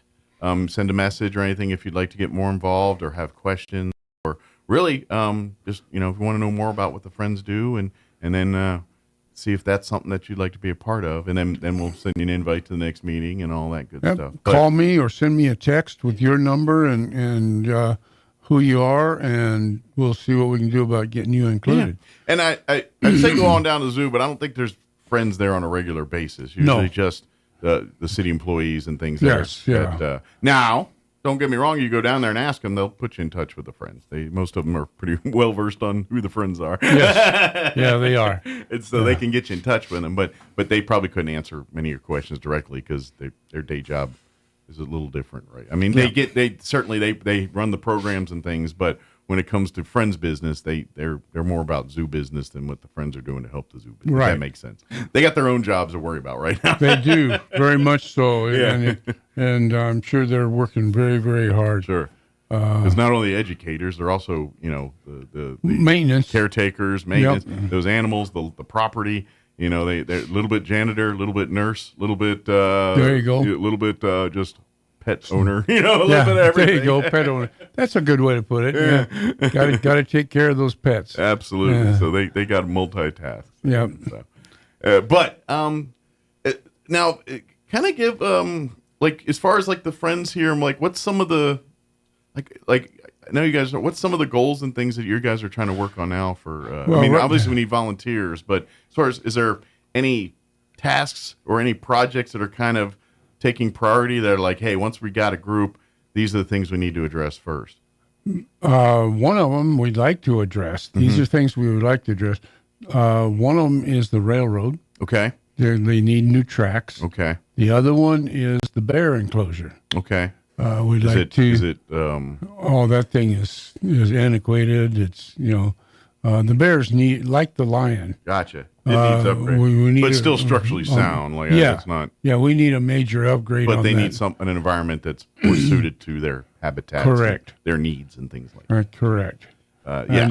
You never know when there's going to be another bear come out of the mountains. Sure. With burned paws and whatnot. It's probably more common than you think. That's right. And that's where those came from. Yeah. Every wildfire season, you probably get a few critters that come down or get rescued off the mountain that we got to look after. Or if they go to Desert Willow, and then once they get healed up there, sometimes we're the only other place to bring them. So That's right. That's right. But friends do get involved in that kind of stuff too. That's right. So if you love animals and love, this, if you just love animals and love all that stuff, I guarantee you're going to have more than enough exposure to animals as a friend of the zoo here. Yep. Absolutely. Whether it's come help us out. Yeah, they're not going to throw you in the bear pen, unless you. But some of the other stuff you might get to do. I don't know. That might be fun. See how fast you can run. Right. I was saying. Maybe I'll start with the little marsupials or something. There you go. There you go. Anything small with a pouch that I can just hang out with. Well, the lemurs are fun. Yeah. Oh, yeah, they're entertaining. So Yeah. It's something more pet-like or more want to hug you kind of thing than something that wants to make you lunch. Yeah. As long as you got a banana or some nuts or something, the lemurs will just love you to death. Oh, I imagine. You'll be their best friend. You got it. But the friends do get to kind of, kind of like Friends of Bitter, like you do get a behind the scenes of the zoo here You do. At Spring River Zoo. So Right. there are perks to being a friend. Yes, we're going to work your tail off, and we're hoping to we're doing events like Brew at the Zoo and stuff like that every year, and making back to the traditions that we all know the zoo for. We want to get that back to and add to and improve upon. And if you want to see that happen, the best way to do that is come and be a friend of the Spring River. That's right. So that's going to be because once we get the strength there, then we can start being like water and moving dirt around and moving it to where we want it to be. There you go. And like I said, traditions, like you said, that those train tracks, the bear pen. I mean, the train is just downright iconic at this point. You cannot talk about the zoo without talking about that train track, and obviously the merry-go-round, which everything I've heard, that relatively unscathed with all of this. Yeah, I think survived. it needs a little maintenance update, but In the it's simplest, because the mechanics of that thing is so rudimentary, it's probably your friend in an environment like There this. you go. Where Yeah. there's like, you want to know how many electronics are involved? I mean, it's all mechanical. It's all, 'cause Everything it's is. so ancient and historic and iconic that it literally, it's a lot of grease and a lot of wrench turning. There you go. Yeah, they had to replace a gear a couple of years ago, but Yeah, exactly. that was practically Lights, nothing. LEDs, none of that stuff. So really, imagine, short of keeping it from rusting and keeping it lubed back up, it's probably run like a champ. As long as it doesn't seize up the parts, that thing will keep going. Forever. So a blessing in disguise there, perhaps, on that one Yep. with the flooding. But get involved so we can get back to that. And so your kids and your families every week can go ride the train every Saturday or go get on the merry-go-round and go walk the zoo and see all the cool animals. We will get back to that again. Yep. So, or just even if you just Sunday afternoon picnicking at the park there in front of the zoo and watch. There you go. Hope the peacock doesn't steal your sandwiches. Or anything like that. It might. Hey, It might. It does rule that roost. That's right. But that's becoming a friend will get us back to doing all that and more, and That's turning right. it to and really doing like the stuff that they want to do, like that bear pen and stuff, turning it into where not only are we rescuing these animals, but places where we can study them and maybe give education, and kind of like the biopark in Albuquerque, what they do with some of their exhibits and things, Right. where we turn our zoo into something like that. That But to would get be there, nice. we need more friends to get involved. Yeah, on a smaller scale than Albuquerque, of Obviously, course. yes, but yeah. that appearance, that trait, the way they're going with it, Right.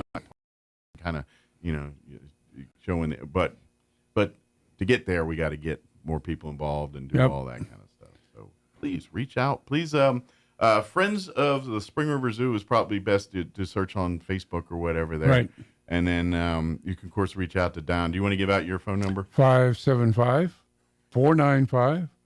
575-495-3325. I think everybody in Roswell has probably got that now. And if you also have any questions about the Alzheimer's Association or American Legion or the Veterans Transport or Friends of Bitter Lake, did I get all of them? That's enough. Close enough. And the zoo, of course. Don can help you out with any of those as well. Yeah, just give me a call and we'll see what we can work out. Absolutely. But that's kind of great too, because, all great organizations all need help. And who knows, maybe somewhere along the line we can have this multi-thing event where, all, friends of the zoo and the Bitter Lake, and who knows, maybe it's a multi-thing event. We have worked together in the past. Sure. Legion, Zoo, and Bitter Lake have all been together at places. In one shape or form, yeah, absolutely, yep. Yeah. Even Alzheimer's, Legion has supported Alzheimer's absolutely quite a bit. So it's all, everybody. It all comes together. And right now we're trying to get the zoo going. And this is something, and folks, if you are one of those folks that want to see that back, that quite frankly have been saying, where's the zoo? Why can't it? Roll up your sleeves, get involved. It's your community. You want it great? Come help us make it great. That's how we do it. Yeah, that's absolutely. how you do it. Is there anything we missed? Anything we wanted to cover that we just spaced on? No, not right now. As soon as I get more information on when we're going to meet, we're trying to get a big members meeting, not just the board, but all members to come together. And that's another way too, is become a member. Like if you don't necessarily want to be serving on the board or anything like that, right? Becoming a member of the Friends of Bitter Lake, your annual dues helping. Covers the projects, and because all that money goes back into the work of the zoo, of the Friends of the Zoo here. That's where it'll go. So that's another way to support financially. But if you want to see even more, even want to help make decisions and be a part of the process of what the future of the zoo looks like, then I invite you to get more active. There you go.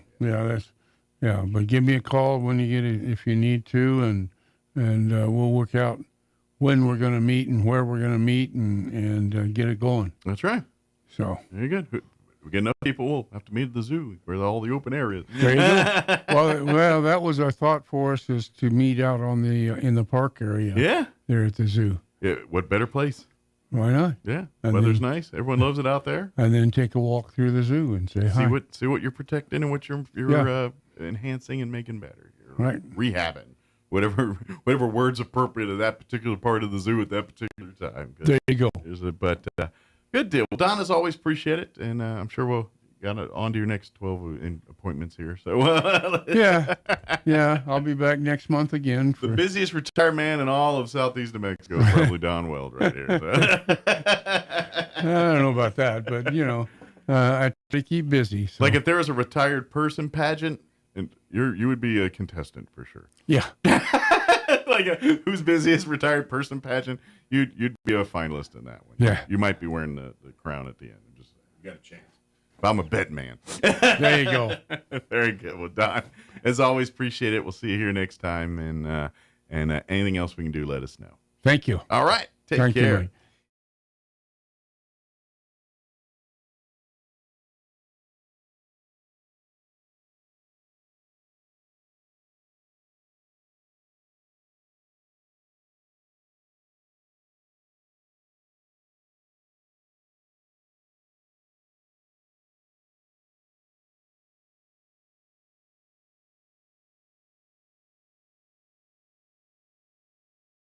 of the current Artesia Recreation Center into a community center. The grant is for about $800,000. The city of Carlsbad announcing a new logo and branding. The new logo will serve as a new age for the city, according to a spokesperson. The new brand is part of a larger effort to refresh the city's image. It will be featured on all city stationery, the city's website, and on wayfaring signs around town. You're up to date. I'm Jared Sorello. Waking up on the right side. This is the Sean Hannity Morning Minute. Remember, they're trying to clean out the deep state. Like, for example, CIA, intelligence community, FBI, restore it to its former greatness, stop the weaponization of justice. Let's start with that. DOGE would be another massive undertaking. Then another massive undertaking would be deporting known terrorists in the country, cartel members, gang members, murderers, and rapists. These are all big undertakings. Turning the economy around and getting it done through reconciliation, whether it's peace in Europe, peace in the Middle East, energy dominance, There's not one thing that I'm mentioning here that is not transformational, but is also not a very heavy lift for this White House. From coast to coast, from sea to shining sea, it's the Sean Hannity Show.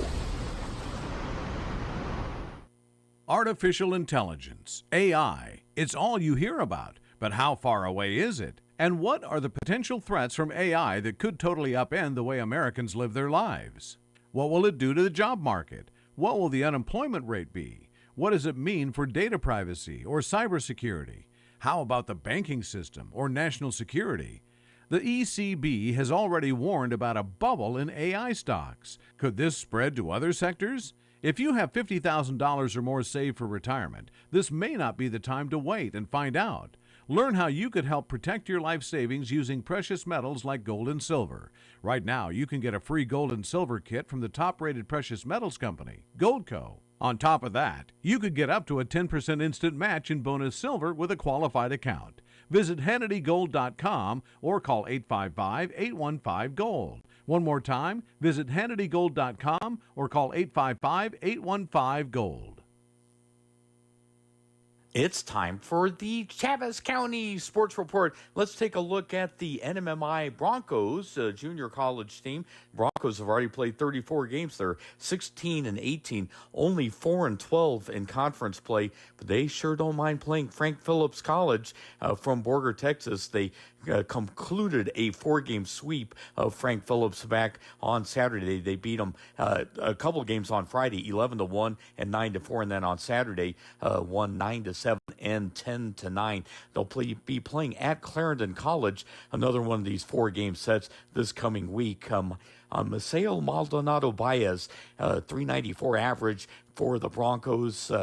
Joke Rivera Colon, 371 average as far as pitchers. Hyunwook Lee and Jiyoung Park, both 4.15 ERAs. The Sports Report brought to you by DSI. Call DSI for all your office technology needs. I'm Eric Butler at Roswell Talk FM 106.5. I'm meteorologist Steve Hamilton with your Pecos Valley weather. Looks like some rain coming up for us Thursday night and Friday. Today, just some clouds and a little bit of sunshine. Will be in the upper 60s, wind gusting at 35 miles an hour. Overnight, a few clouds and breezy. We're in the upper 30s, and then we get a sunny Thursday. Afternoon high around 70. Rain Thursday night, and a good chance of showers Friday. I'm meteorologist Steve Hamilton, and that's your latest forecast. With the Wall Street Business Report, I'm Rich Thomason. There is no lack of anxiety today on Wall Street as the market awaits President Trump's latest tariffs announcement due later today. Mr. Trump may unveil reciprocal tariffs on U.S. trading partners, equaling the levies they impose on American goods they import. The tariffs announcement follows similar recent announcements of 25% levies on auto imports due to take effect tomorrow. The head of Meta's Artificial Intelligence Research Division announcing plans to step down. Major League Baseball's average salary broke the $5 million barrier on opening day for the first time ever. That's according to research conducted by the Associated Press. Juan Soto's record $61.9 million payday from the New York Mets led the way. For the Wall Street Business Report, I'm Rich Thomason.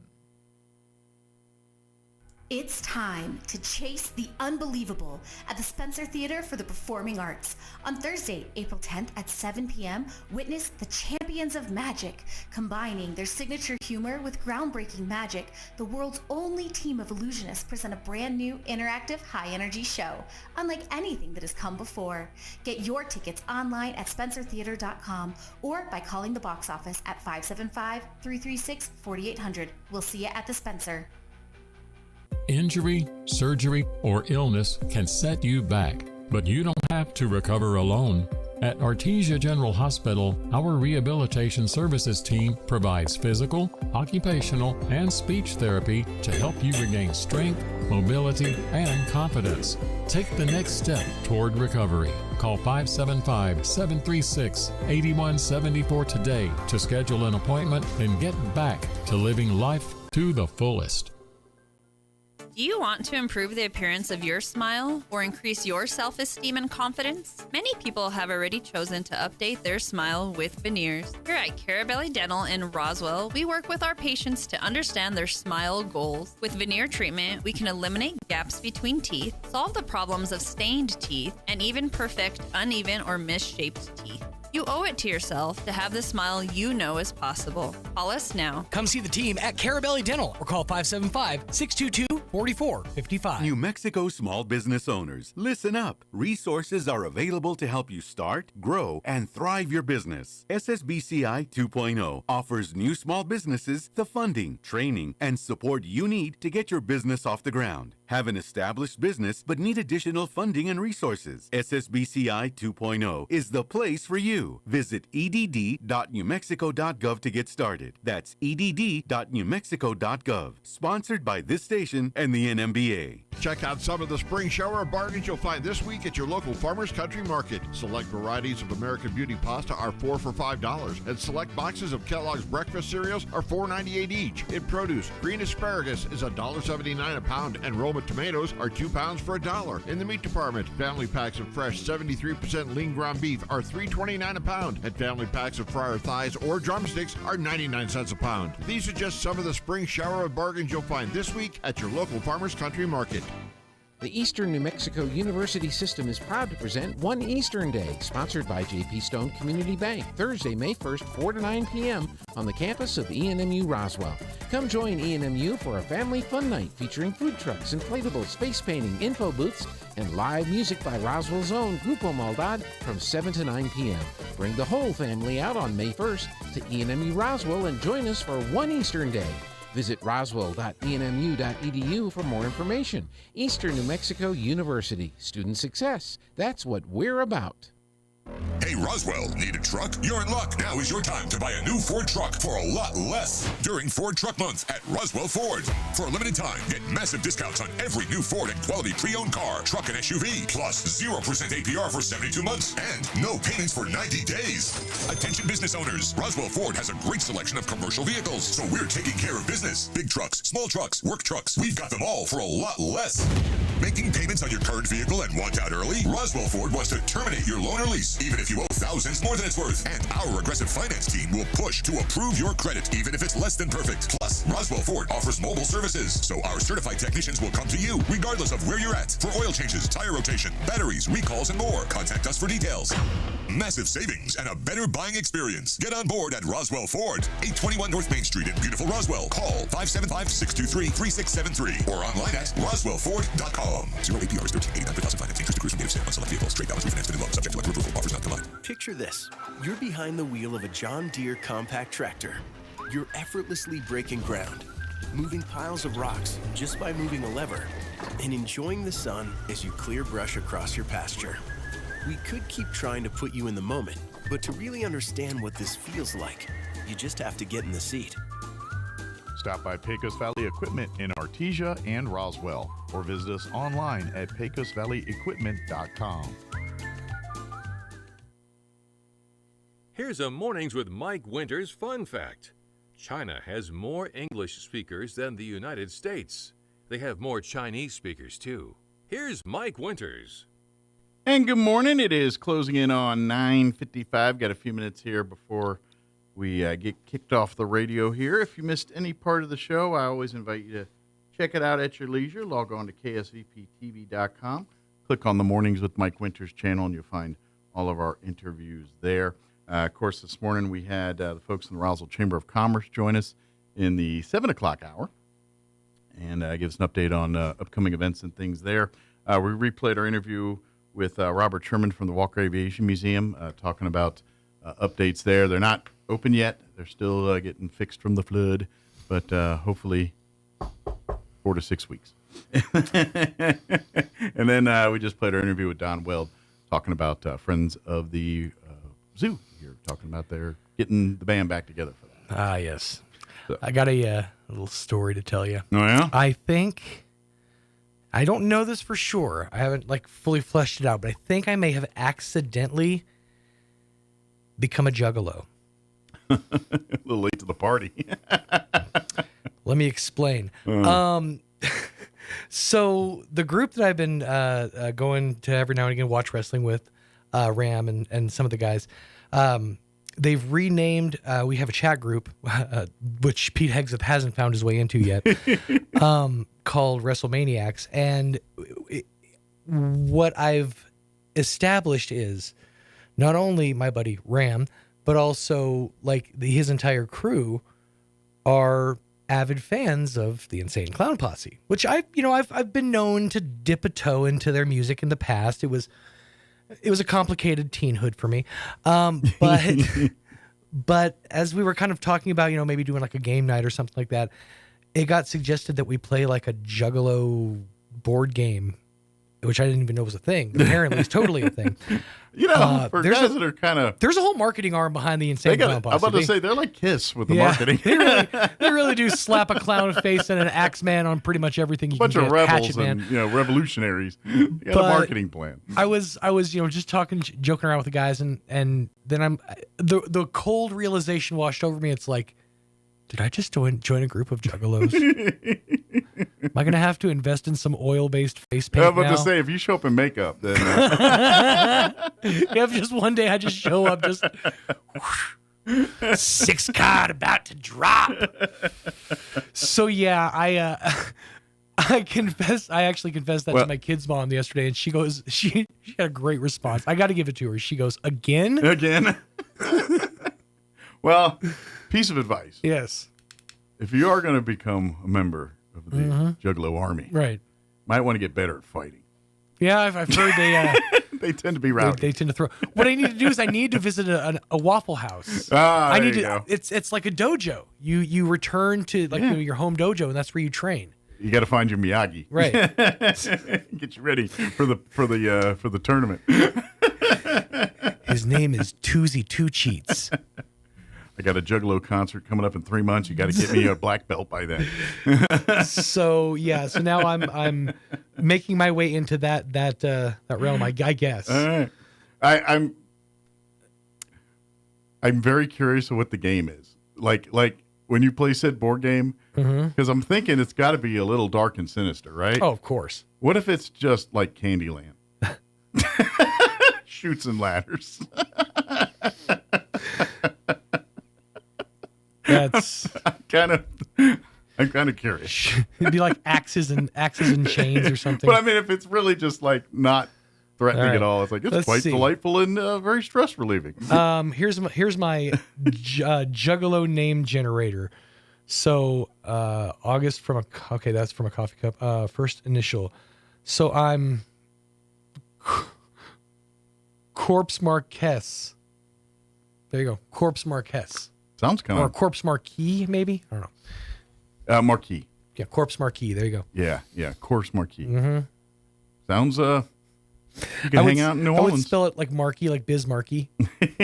Markie. Feel like you're just eating baguettes in down in New Orleans with that name like that. Corpse Marquis.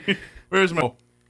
Till then, take care. You're listening to 106.5 Roswell's Talk FM, KEND, or Roswell, New Mexico. Ta-ta. Hasta mañana, everybody. Breaking news this hour from townhall.com. I'm John Scott.